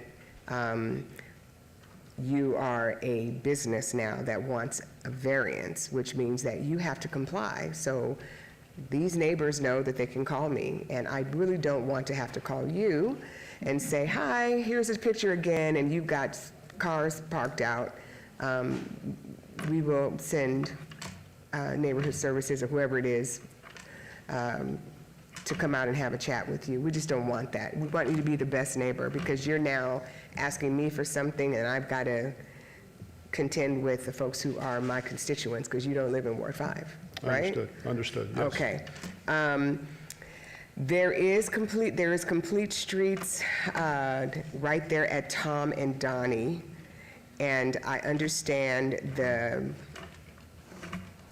request to bring the sidewalk forward in front of your location, but it needs to be red, no parking, okay? No parking in front. The dumpsters, where are you planning to place them? That will be at the other location. So no dumpsters on this location? No dumpster on that site, no, ma'am. All right, do we need to have, Seth, do we need to have, and Mr. Lowenstein, I'm sorry for speaking your first name, do we need to have a condition that we have no dumpsters on this site? And is that a reasonable ask? I mean, is that a reasonable? Well, we do have, we don't show it here on the plan, but we did have in place a trash enclosure is what we were going to use. But again, that is not going to reflect. So you've asked for a trash enclosure on this spot? We were going to put a trash enclosure on the spot, yes, ma'am. Okay, so that we won't see whatever you do have? Correct. Okay. Yeah, and again, in the back of the property. In the back of the property, near the other? That's correct. The other industrial or space that's commercial in the uses back. that are behind you? On Rancho, yeah. Okay. So we also have a sidewalk in front of the hideaway that has landscaping and curb, but it's also, there's parking on Tom, because it's not red, but there's a red no parking as you enter into the hideaway's property. I would just like to see in front of yours, all red, no parking. Understood. Okay? Do we need to do anything else, Mr. Lowenstein? Do you need to say anything?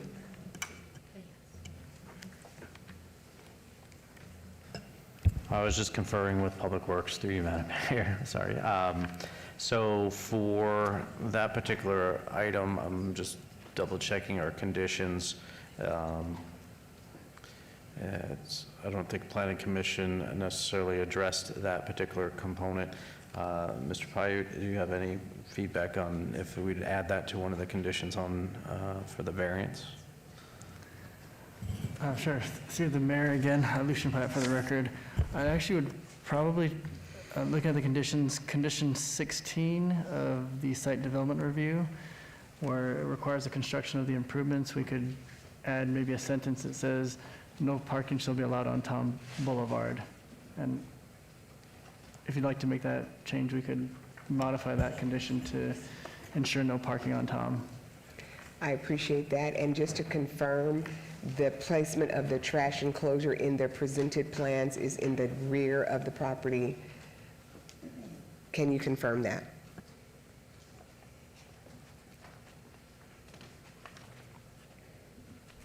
It doesn't reflect it. Through you, Madam Mayor, the current supporting documents don't include a trash enclosure call-out that I can see.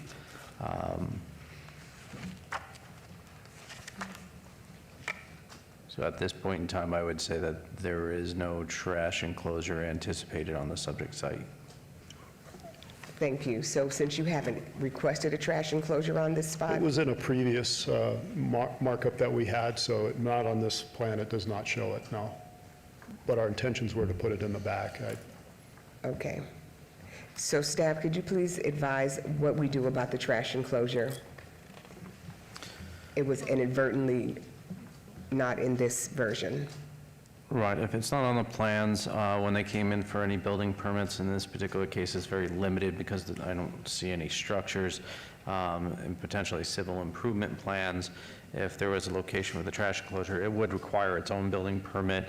We would then look for its location and make sure it wasn't impacting any of the existing buffer requirements and that it met the distance separation if I think the surrounding area is commercial, so potential residential adjacency would not be an issue. So we could place a condition that says that the trash enclosure, when presented at building permit, would be located on the westernmost edge of the property. If you want, just give me a moment, I'll draft the formal condition. Would you please?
All right, so testing my typing skills at the moment.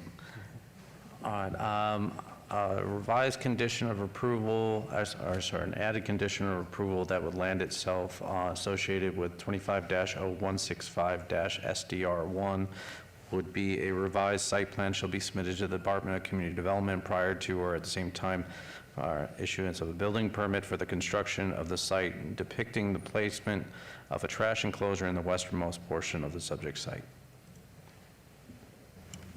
Thank you. And my condition would also be that there's no parking in front. Red curb.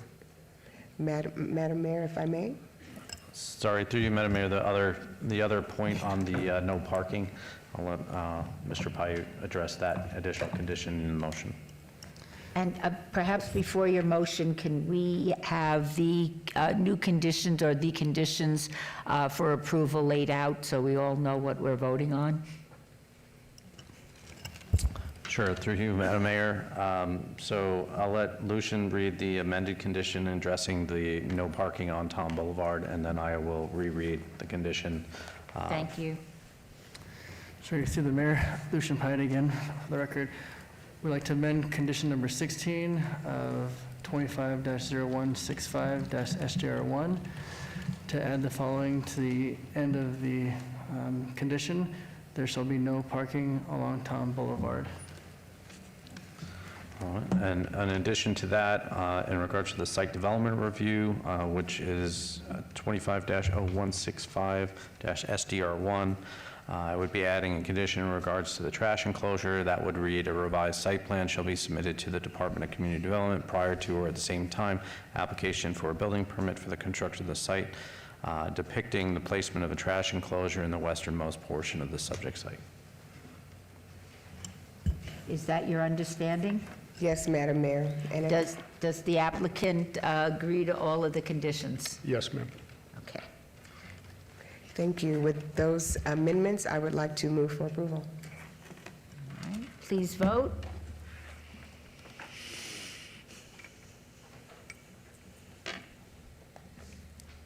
Post. Motion passes. Madam Mayor, through you to the clerk, I am an aye on item 52, please. Thank you. Is it 52 or 50? She wasn't here. Oh, okay, thank you. Thank you so much. Thank you. Thank you. Item 56, 25-0233- on the following land use entitlement project requests on 4.43 acres at the southwest corner of Log Cabin Way and Alpine Ridge Way. 56A, 25-0233-GPA1 from PCD, Planned Community Development, to ML. Mayor, if I might, I think you skipped 55. This is the city attorney.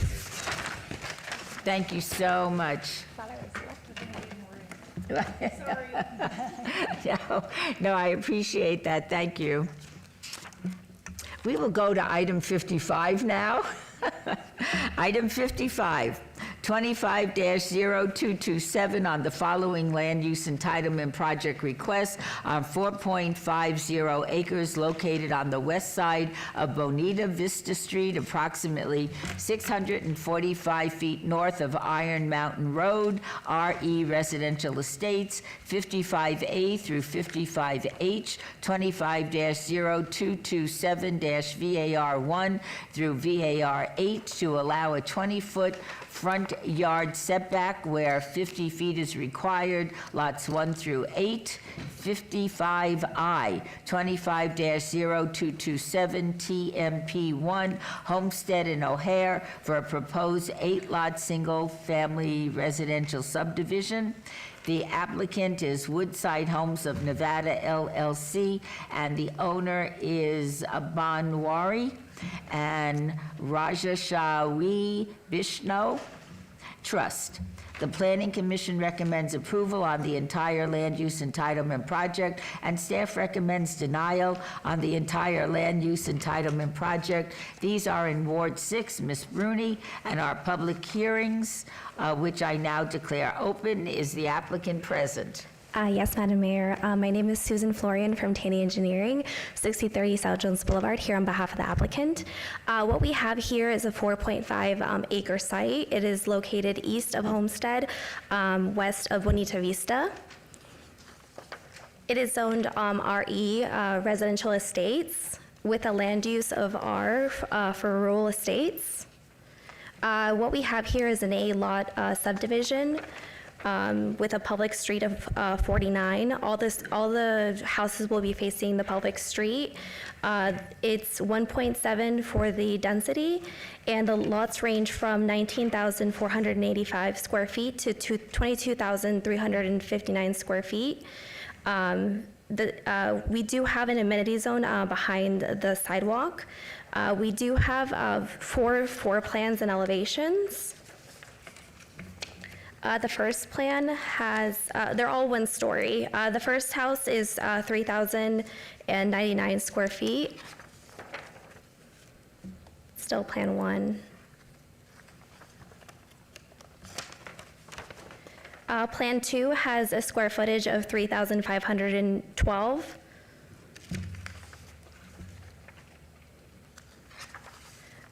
Plan 3 has a square footage of 3,698 square feet.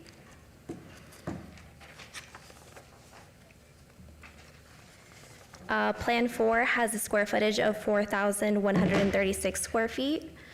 We do have an RV garage that is 2 stories high, which would be this one. We are asking for a variance of all lots. We're asking for a 20-foot setback where a 50-foot is required. With that, I conclude my presentation, and I'm here to answer any questions that you may have. Thank you very much. May I have a staff report?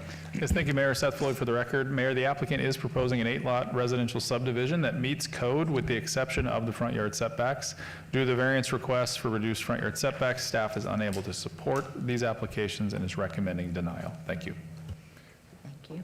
Is there anyone here today wishing to speak on this item? Seeing none, I will close the public hearing. Are there any questions or comments from the city council members? Okay. Is there a motion, Councilwoman Bruni? Thank you, Mayor. I just want to ask planning, just to put it on record, it does seem, I know normally would seem like a pretty big variance where the setback requirement is 50 feet and we're allowing, or they're asking for a variance to allow for 20 foot. But my understanding is that it's if it was a public street versus private or vice versa,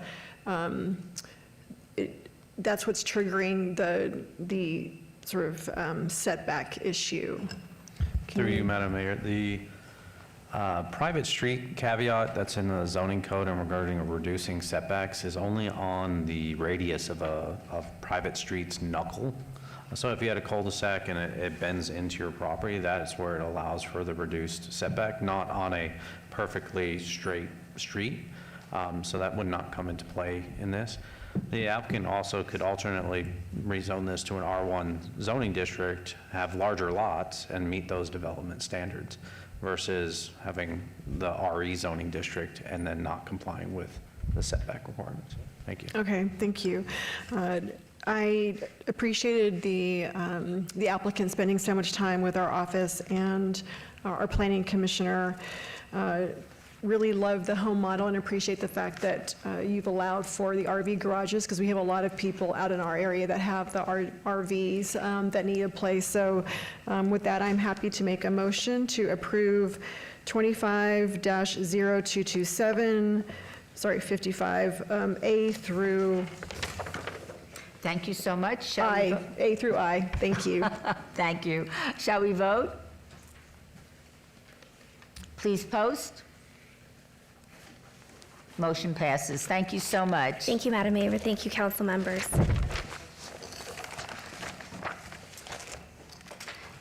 Now we will go to item 56 yet again. 25-0233 on the following land use entitlement project request on 4.43 acres at the southwest corner of Log Cabin Way and Alpine Ridgeway.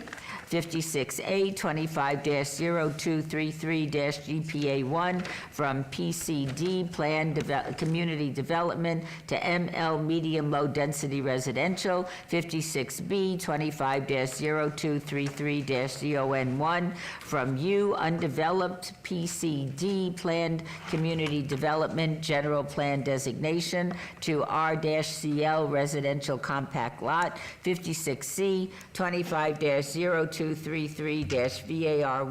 to allow a non-gated private street that does not conform to Title 19.04 development standards for street termini. 56D, 25-0233 VAC1, petition to vacate U.S. government patent easement.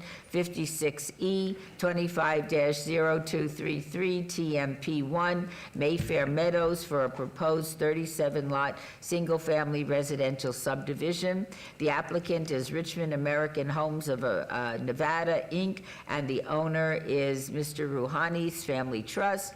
The Planning Commission recommends approval of the entire land use entitlement project. Staff recommends approval on 25-0233-GPA1 and CON1, and denial on 25-0233-VAR1, VAC1, and TMP1. These are in Ward 6. Ms. Bruni, and our public hearings, which I now declare open. Is the applicant present?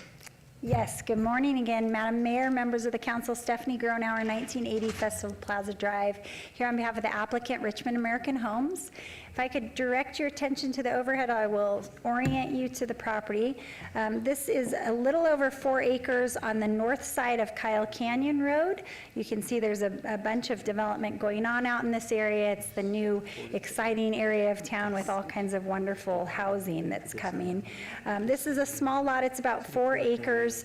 And just to the south of it, there's planned for some commercial property to the south, but you can see residential is being constructed to the east of the property, and there's already approved development to the north and to the west of the property.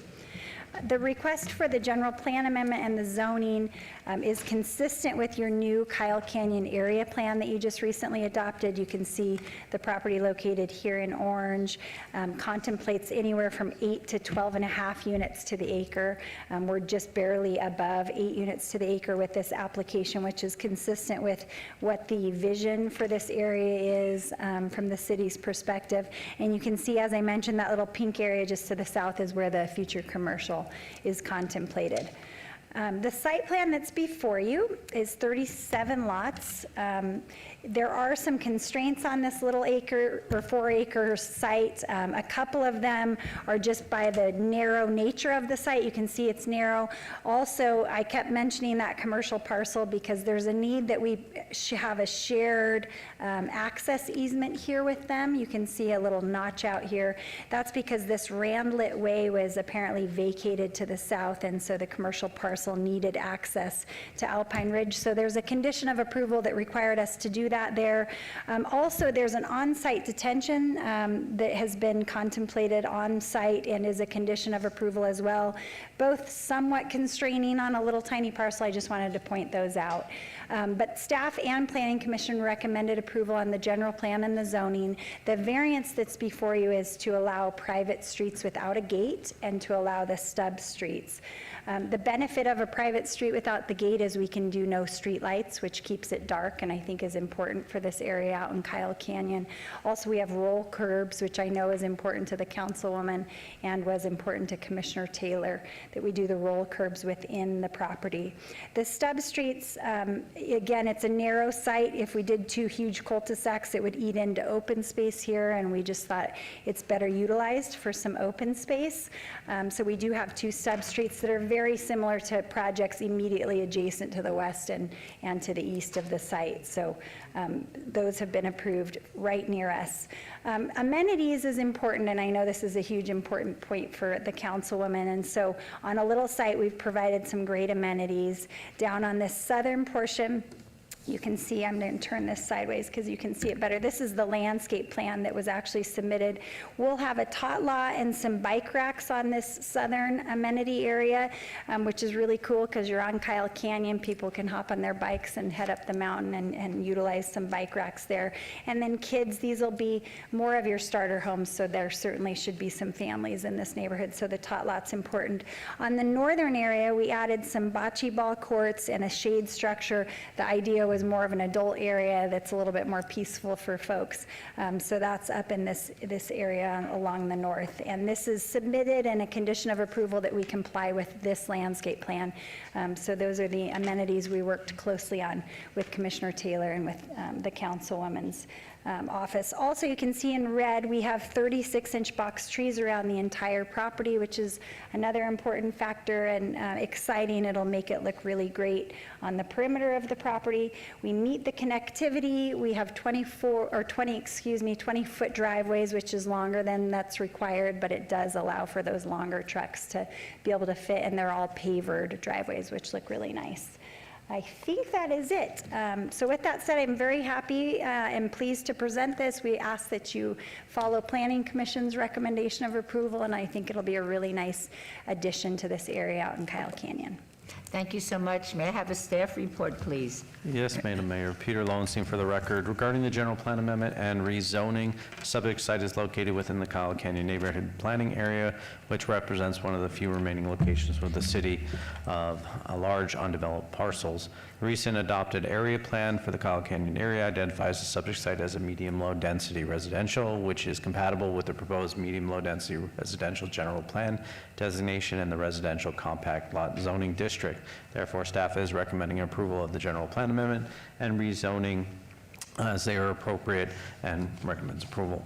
The proposed residential subdivision, however, requires a variance of Title 19 development standards to allow stub streets, terminus, where cul-de-sacs or hammerheads are required. This is self-imposed hardship, and as if approved, the sub streets would not allow large vehicles such as emergency response vehicles and trash collection trucks to maneuver in a forward motion. Therefore, staff recommends denial of the requested variance, vacation, and tentative map, subject to conditions if it is going to be approved. Thank you.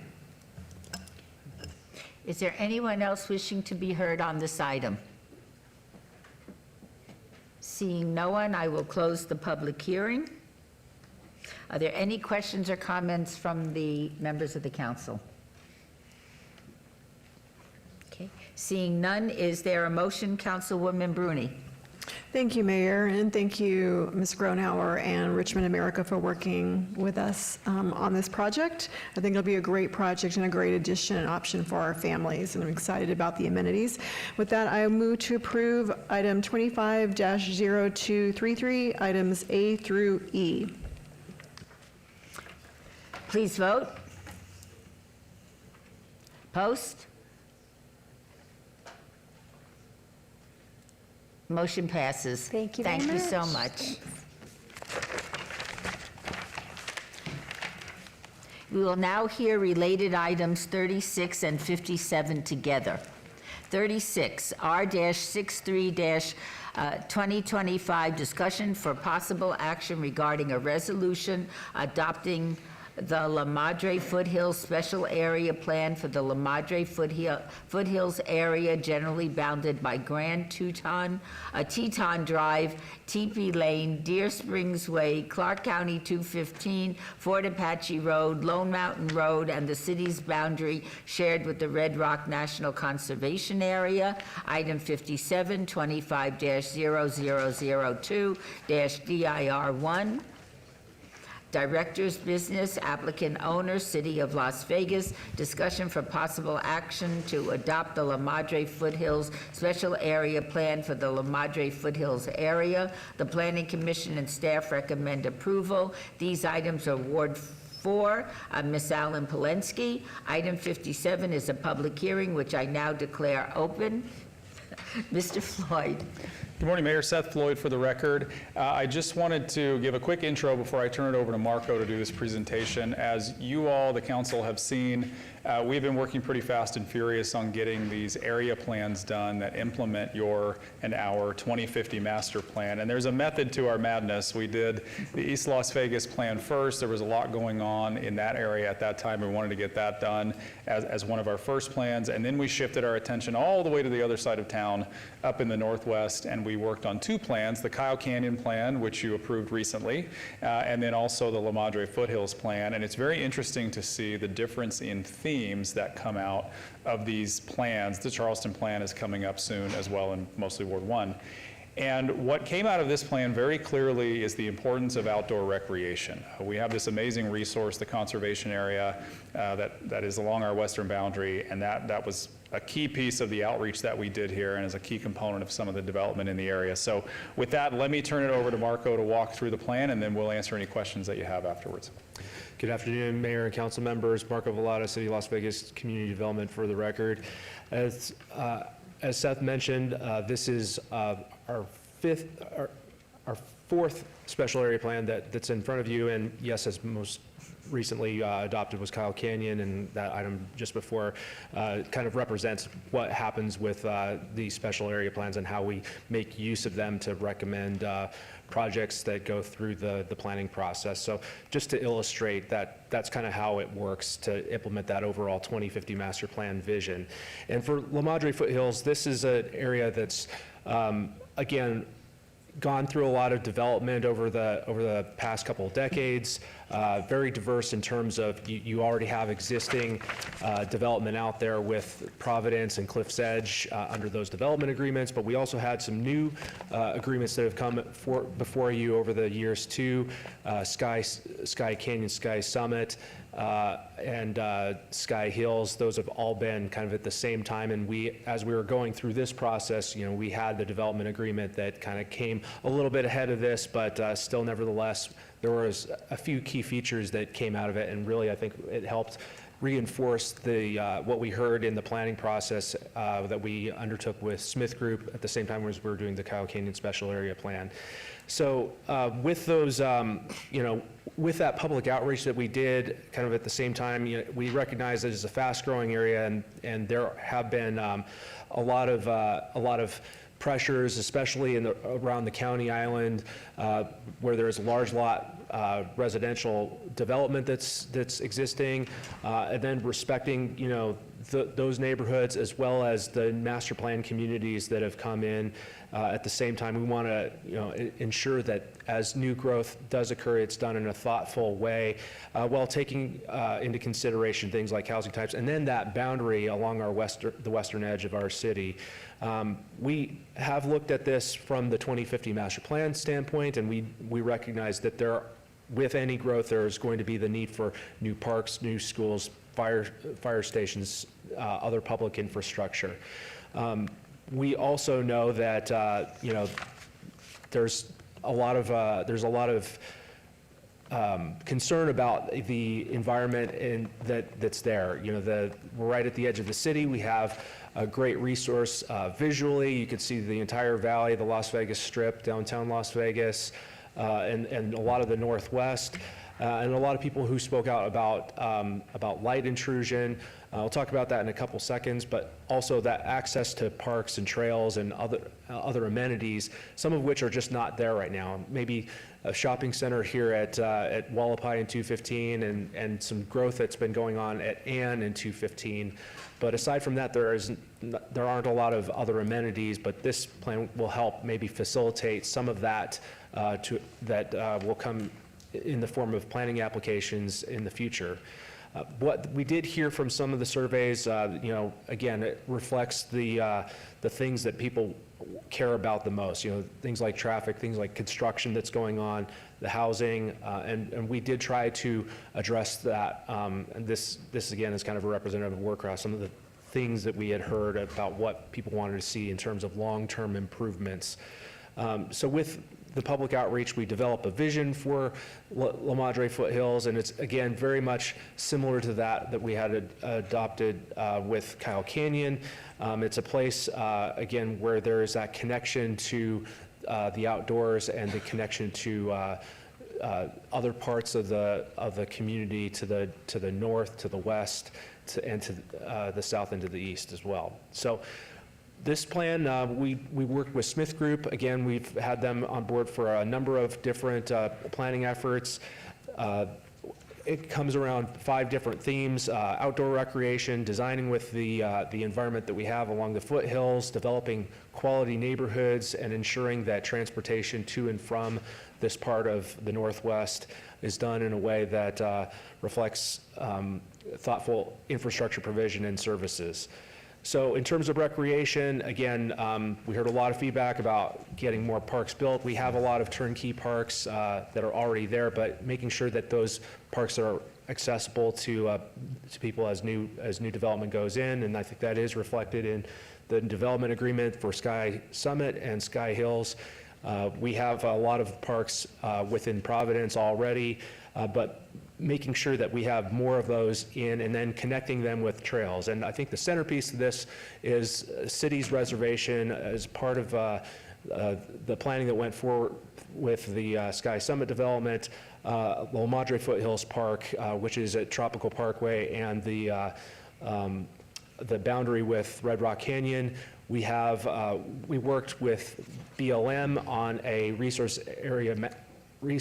area management plan and try to identify locations for trails to connect to other parts of Kyle Canyon itself and into the Spring Mountains. And through kind of a charrette process, we were able to develop this park and trailhead that features a number of different amenities and really trying to respond to things that we discussed with Councilwoman Ellen Polinsky in the process, getting bringing the community together, having opportunities for mountain biking, for hiking, passive recreation, as well as providing some of those traditional amenities that are associated with parks. So this is planned to be a good amenity, and with SNPLMA funding, this would be one of the things that comes out of this, and we did make sure that that made its way into the development agreement as well. Connecting that trail system with other parts of the community is important too, so we did amend our trail plan to consider that. And then making sure that we had those, the design of the community really reflect the area right up against those hills there. So designing with land, having context-sensitive development, and I think you see that in the development agreement for Sky Summit and for some of the other developments that come afterward. We want to make sure that that there is that context-sensitive development that's adjacent to the Red Rock Conservation Area, while at the same time considering things like flood control, which is also pretty important since you're right up against the mountains there.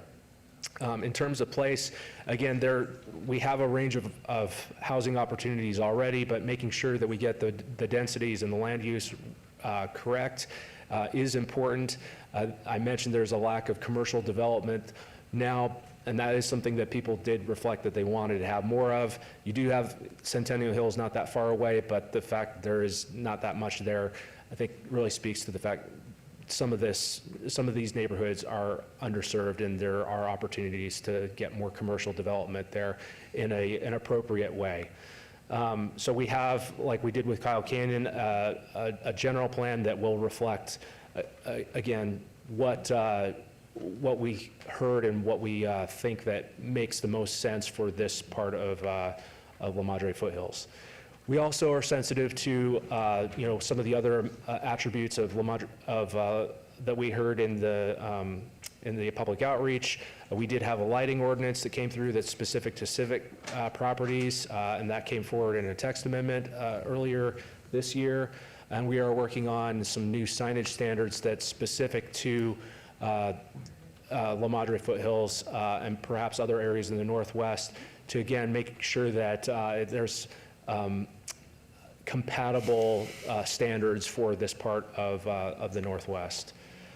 Streets, again, making sure we have good traffic flow is important, but also making sure that it takes into account bicycles and pedestrians, again, getting to and from different parts of the community, and having a trail network that connects to the north and the south. We have the Sheep Mountain Corridor and the 215 corridor where we have opportunities to really upgrade our trail system and provide a north-south bike ped access, and then get around the mine that is to the south of us in that area.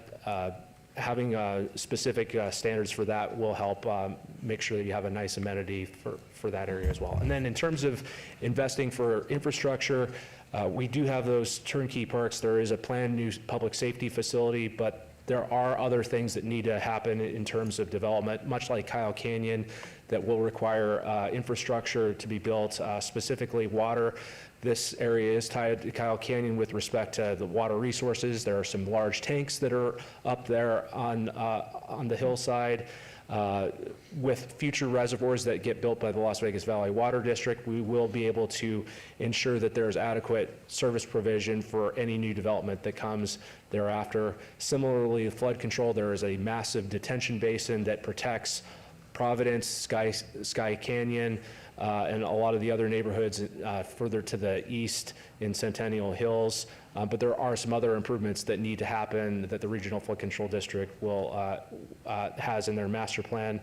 Those have to happen kind of simultaneously, and this is at least a little bit different from Kyle Canyon in that there's at least some of that is there already to help make that infrastructure happen.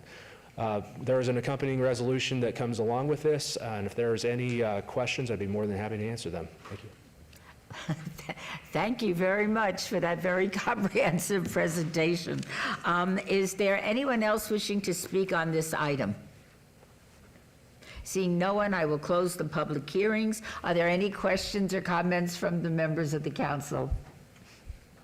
Seeing none, is there a motion on item 57? Councilwoman Alan Polensky.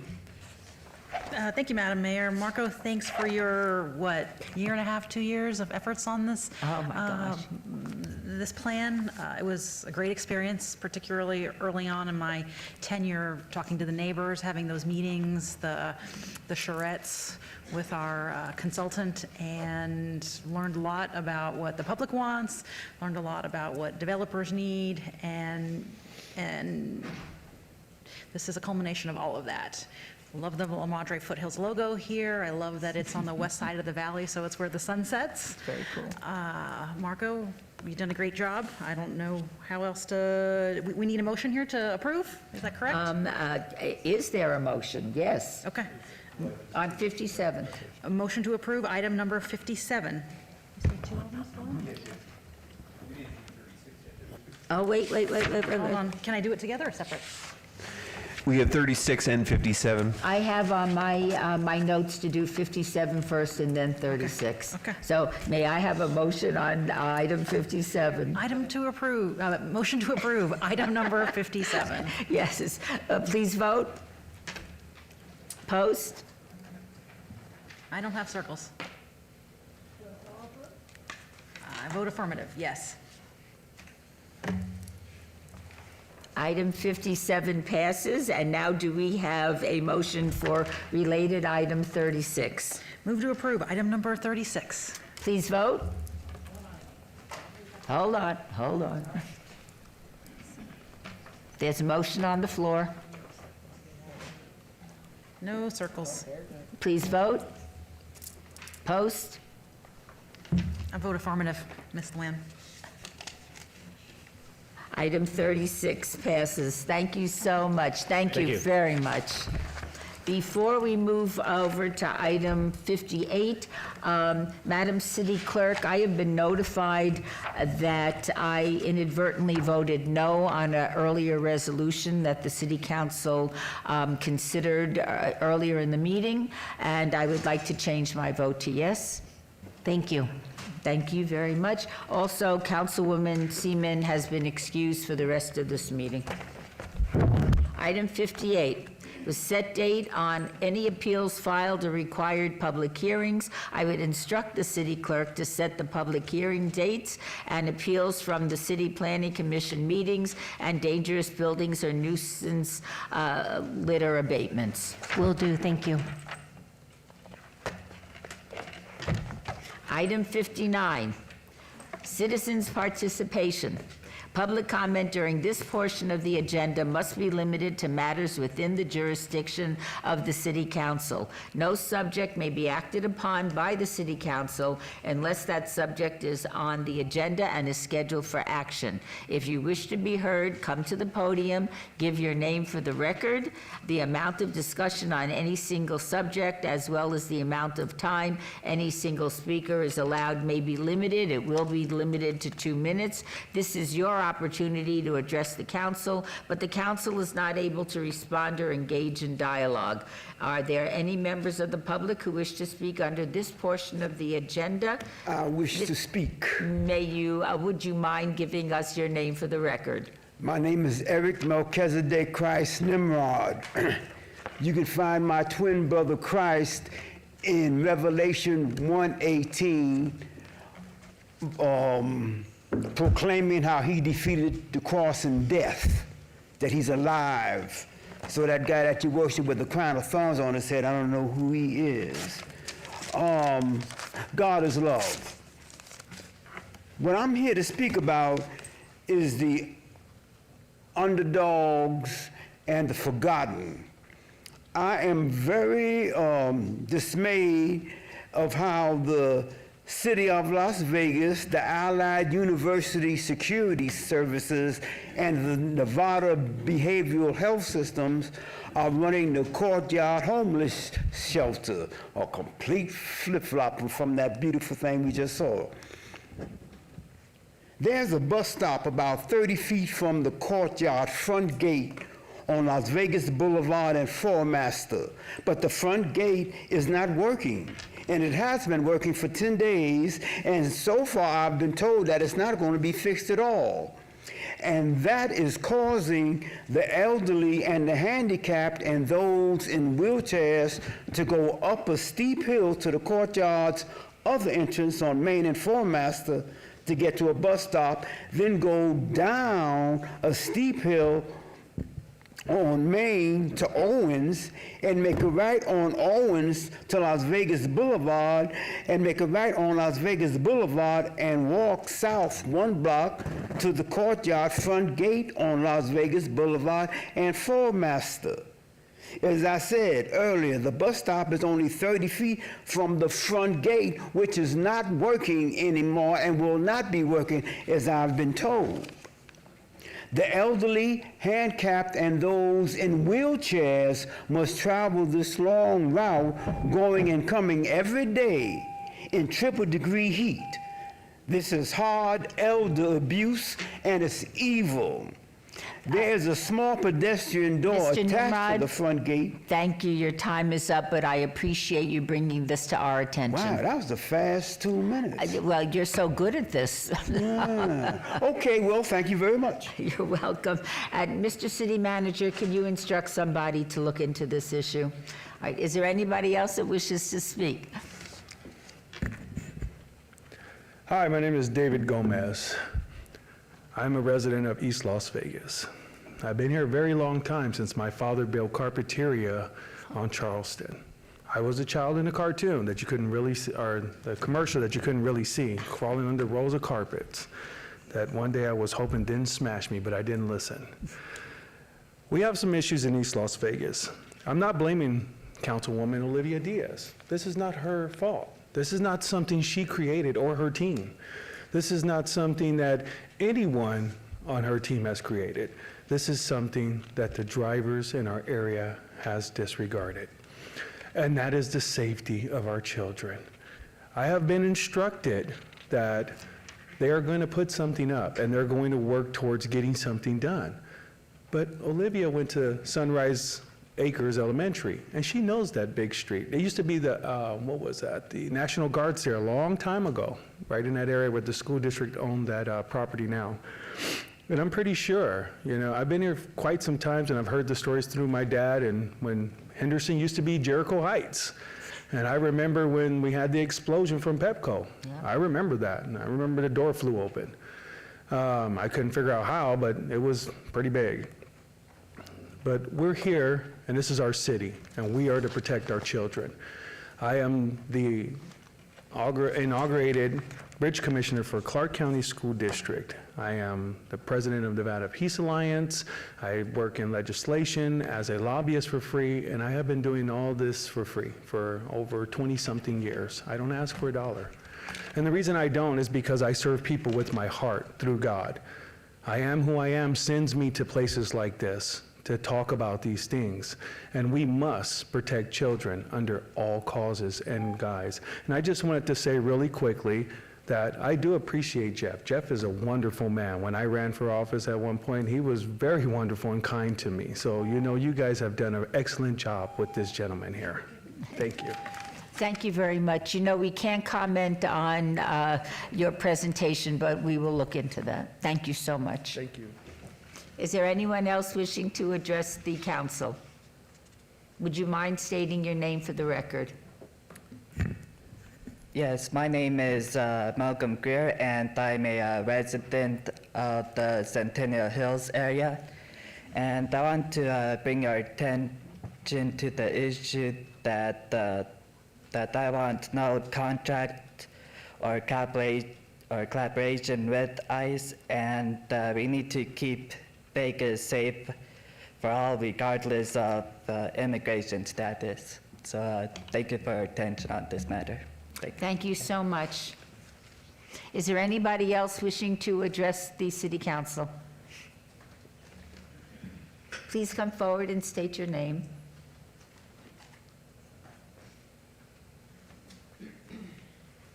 Hello, my name is Kalila Shabazz.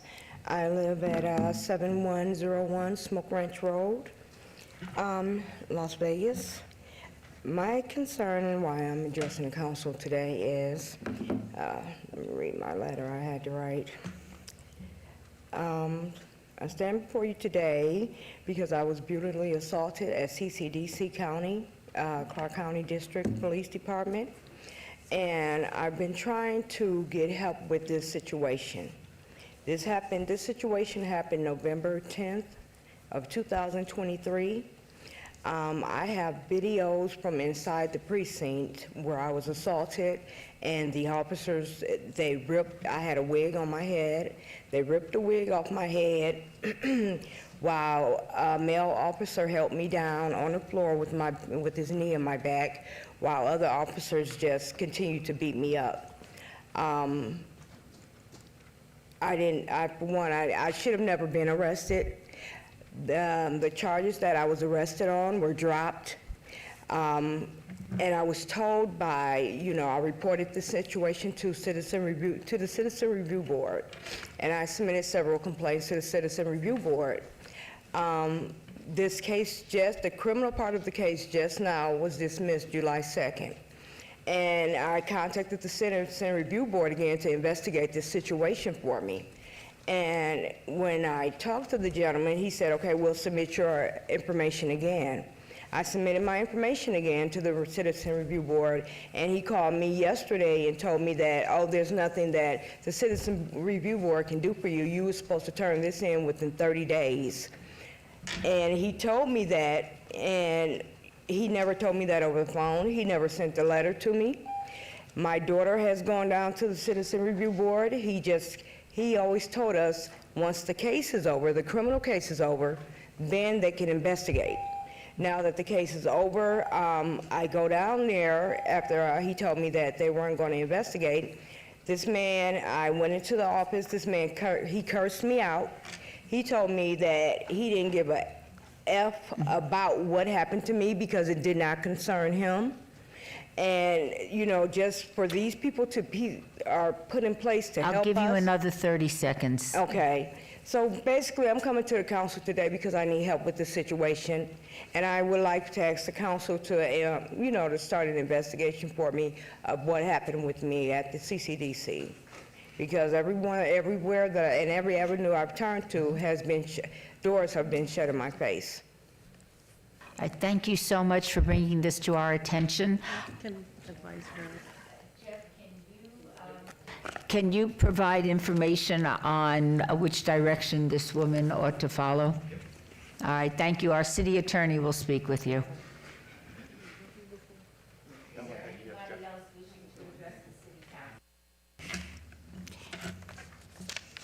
In that case, we will go to agenda item number 60, council emerging issues. Discussion regarding potential items for future city council agendas or wards. Any discussion must be limited to whether or not such proposed items shall be placed on a future agenda, and no discussion regarding the substance of any such proposed topic shall occur. No action shall be taken.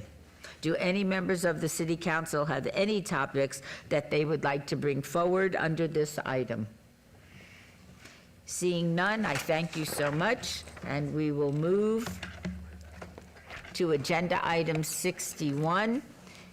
Council member recognition. Comments made by individual city council members during this portion of the agenda will not be acted upon by the city council unless that subject is on the agenda and scheduled for action.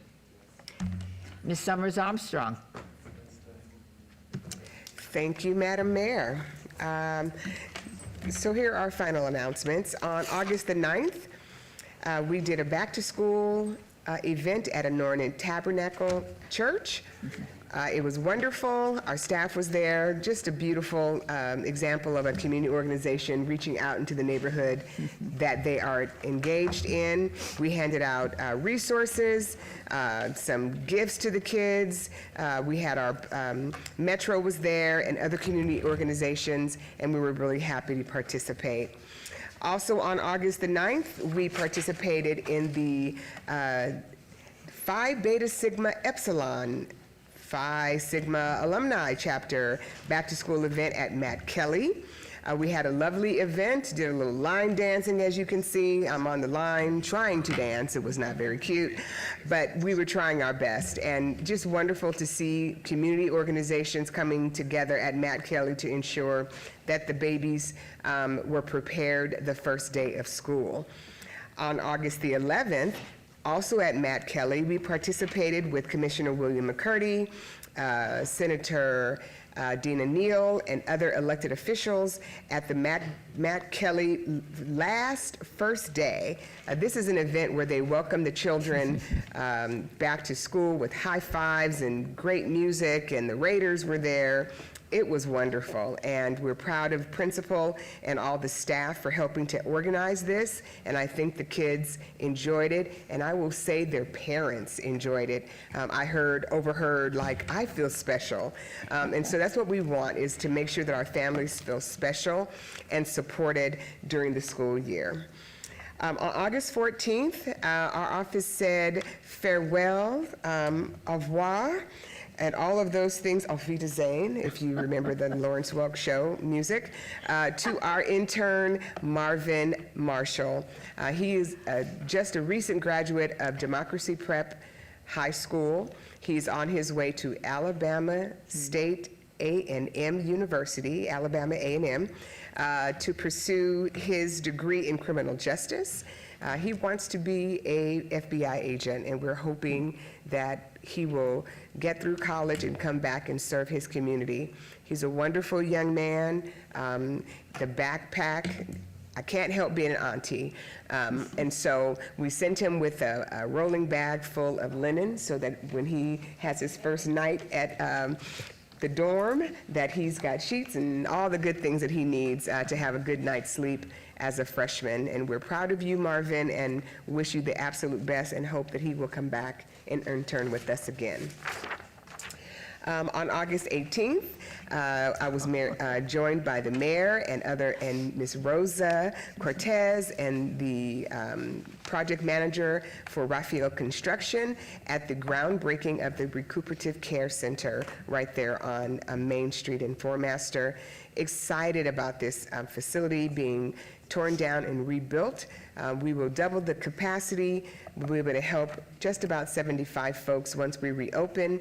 This is a really important facility where we help folks who are housing insecure but have suffered serious illness or injury to be able to recuperate in a safe and clean environment with the help of medical professionals. And I'm really proud of the city of Las Vegas and our staff for conceiving this facility and implementing this very important portion of the continuum of care for our folks. Upcoming events, we are looking for AmeriCorps folks, so if you're interested, please follow the link or the QR code or call 702-229-2609. If you care for your community and want to participate, we need you. And so we're looking for folks to participate. There's student loan forgiveness and all kinds of benefits to participating in AmeriCorps. Also want to highlight that the United Way and Nevada Energy are having some expos to talk with seniors about their energy usage and how we can be of assistance. So August 19th coming up, the 21st, 26th, and 28th, we're talking about how folks can get assistance with their electrical bills. Also, the 28th, Clark County and the local municipalities are getting together with a public service career fair. If you've always wondered how you can become a public servant, and I do emphasize the word servant, there are jobs available and we would love to have you. Please get the information on this flyer about how you can become a member of this wonderful team. Those of us who've been public servants, who have worked in government, understands the importance of what we do, and we would love to recruit great people to follow in behind us. And finally, ongoing, we've got Community Green Ball at Lorenzi Park. The weather is going to be cooling off. It's a great time to bring your children or yourself out to play ball. Tennis is my favorite sport that I can participate in. It's the only one that I've ever been relatively good at, and would love to have more folks enjoy this wonderful sport. It's a family sport. It's a lifetime sport. Bring your kids out and enjoy the outdoors in our urban, beautiful Lorenzi Park. And thank you. Oh, lastly, I keep forgetting. Here's our staff. We're getting an updated picture today because someone named Kelly retired and is enjoying her life to the fullest. But you can reach us at 702-229-5443. My staff is here to assist you. Please reach out to us with whatever you need. If we don't have an answer, we will connect you with who does. And thank you so much, Mayor, for the time.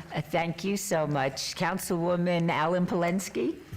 Thank you, Madam Mayor. I don't know if you realize this, but right now, our Summerlin Little League boys are playing in Williamsport right now. Game 3, ahead 3-0. It's good stuff right now. I am completely smitten with Little League baseball, and it has taken over my life until the end of the tournament. So I'm watching here from the dais, boys. Go Nevada, go. Amen. Okay, Tuesday, August 12th, I attended with the mayor our LVCVA board meeting. The board recognized Rosemary Vasiliadis for decades of service in leadership and aviation for Southern Nevada as she retires. We also heard updates on tourism trends, upcoming marketing strategies, major aviation projects, and other general updates about what's going on in Southern Nevada. Next up, later in the day, I had a great time attending the Las Vegas Chamber Mayoral Business Power Lunch. This luncheon gathered leaders and professionals for a discussion on Southern Nevada's future. Our mayor did fabulous. The topics covered legislative priorities, economic development, education, and infrastructure. Each mayor in each region shared updates on their respective cities and highlighted major development progress. The luncheon emphasized the importance of collaboration and leadership in shaping Southern Nevada's future. Next up, on Saturday, August 16th, I attended a Dunkin' Donut ribbon cutting. Seeing local innovation and progress in action was truly exciting. I'd like to once again extend my congratulations to the franchisee and to everyone who helped make this milestone a reality, and I offer a warm welcome to Ward 4.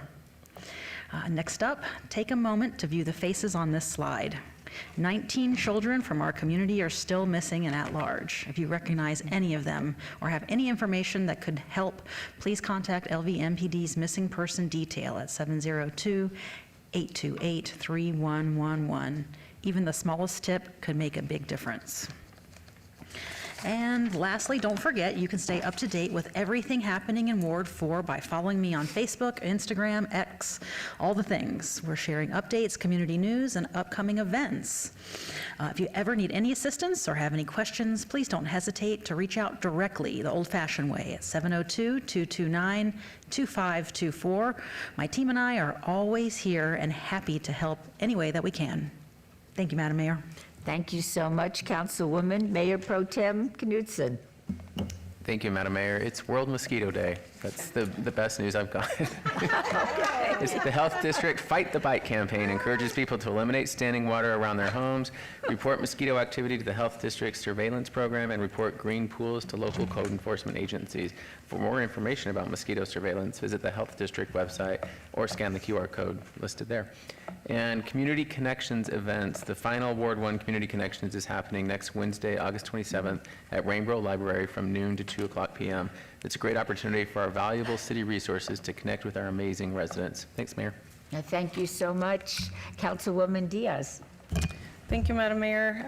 It's been a busy August so far, I think, with all of us getting our kiddos back to school. But before school started, I was proud to support Principal Cruz Crawford to host a pool party celebration at our Martinez Hall pool for approximately 85 students at CC Rano Elementary who passed their annual SBAC literacy and math assessment. So we were celebrating that they hit the mark and that they put all the work into it.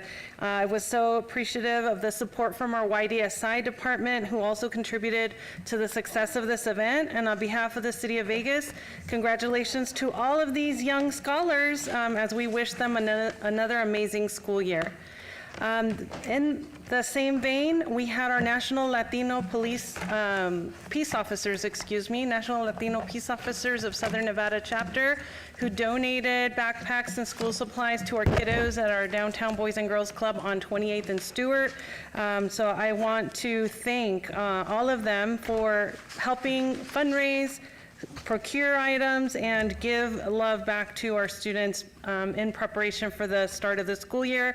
A special shout out to our chapter vice president, Tony Rodriguez, and conditions team Lieutenant Shepard, who's everywhere. I don't know when the man sleeps, but when he's not on the clock here, he's doing other things for the community, and we are so appreciative. That's the caliber of folks we have working for us. Casa de Luz had a back-to-school event at our Stupak Park on August 8th, and again, there's no shortage of amazing community support and organizations working so hard to give back in Ward 3. And Casa de Luz, I'm so grateful for the work in supporting our youth, especially those in our Gateway District area. And our fabulous Captain Seeley out of Downtown Area Command was present to play with the kids that afternoon or that evening. Our Stupak Community Center staff and my office were so proud to support this action-packed back-to-school event that featured fun, food, activities, face painting, and of course, lots of backpacks and school supplies. I'm sure that was every kid's favorite. On August 14th, Mayor Shelley Berkeley, Mayor Pro Tem Brian Knudsen, and I were incredibly proud to present a proclamation on behalf of our entire City Council to recognize the Zone 2 terminals at Area 15 Day, and they opened the gates finally for the community to check out the space. And actually the Universal Studios horror theme park is now open. So if you like that, I don't like that, but if you like that, go ahead and check them out. Congratulations to Winston Fisher, CEO, and the entire Area 15 team for their vision, creativity, and commitment to elevating the cultural and economic vibrancy of our region. And again, Universal Horror Unleashed is open, and they're soon to include other attractions like iFly indoor skydiving, Museum of Ice Cream. Ooh, who wouldn't want to tour that in the summer day? Dolls King, Boeing 747, and so much more. Couldn't be prouder that it's all in Ward 3.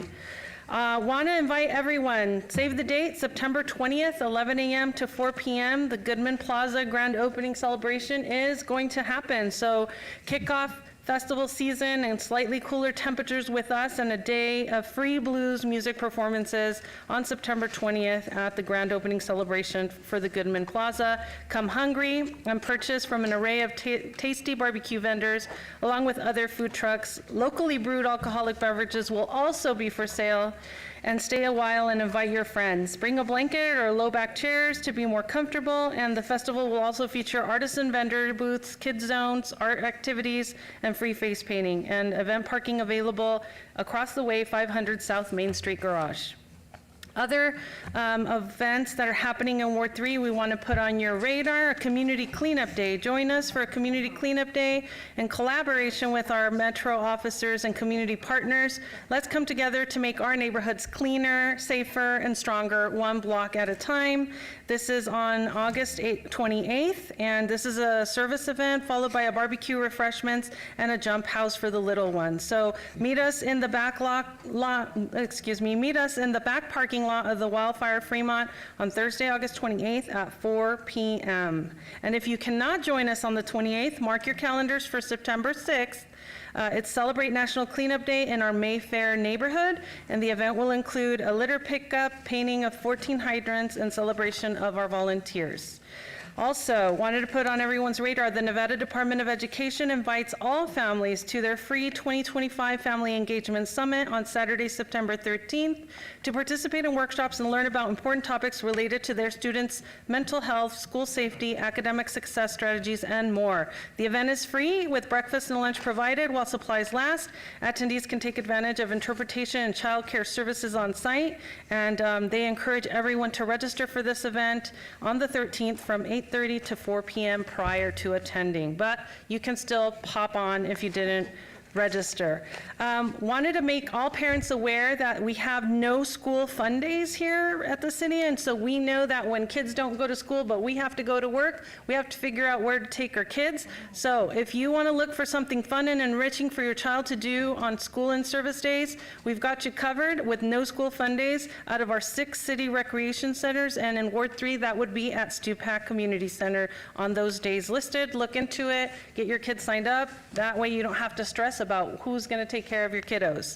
Lastly, would love to invite everyone who can make it to our Labor Day pool party. I'm doing this in conjunction with Assemblymember Ruben De Silva, Assemblywoman Cynthia Moore, and Senator Edgar Flores, where we're going to have a live DJ, snacks, prizes, community booths, and we just want you to come and have fun on Labor Day. So swing on by. The event will be noon to 4, completely free and open to all ages, and we look forward to celebrating Labor Day together. And if you need more info, call 702-229-5428. And that's it for me, Mayor. As always, people can reach out to us via phone or email, and we're here to serve you.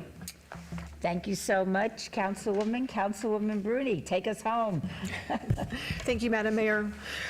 Earlier this month, Team Bruni attended the LVGEA 2025 Perspective event. It was an informative event that highlighted emerging trends and market conditions influencing economic growth, workforce development, and housing across Southern Nevada. I was honored to be the opening speaker for the California, Nevada, Hawaii Kiwanis District Convention. The convention welcomed over 300 Kiwanis members from these 3 states. I'm grateful for the Kiwanis clubs that are active in our community. In particular, I appreciate their sponsorship of key clubs in our high schools. These clubs promote youth development and encourage young people to get involved in our community. Before school started, we held a press conference to highlight all of the recent measures and policies and laws that have been adopted to improve traffic and pedestrian safety. In particular, we highlighted the new crossing light at Arborview High School, thanks to our City of Las Vegas traffic safety team. They also repainted the crosswalk, added new signage, and reduced the speed limit on Buffalo. Very heartfelt thank you to Mackenzie Scott's family who joined us, City Traffic Engineer Joseph Norby, Senator John Steinbeck, Metro Captain Greg Fainus, CCSD Trustee Lydia Dominguez, and Walk Safely LV for joining us to talk about traffic and pedestrian safety.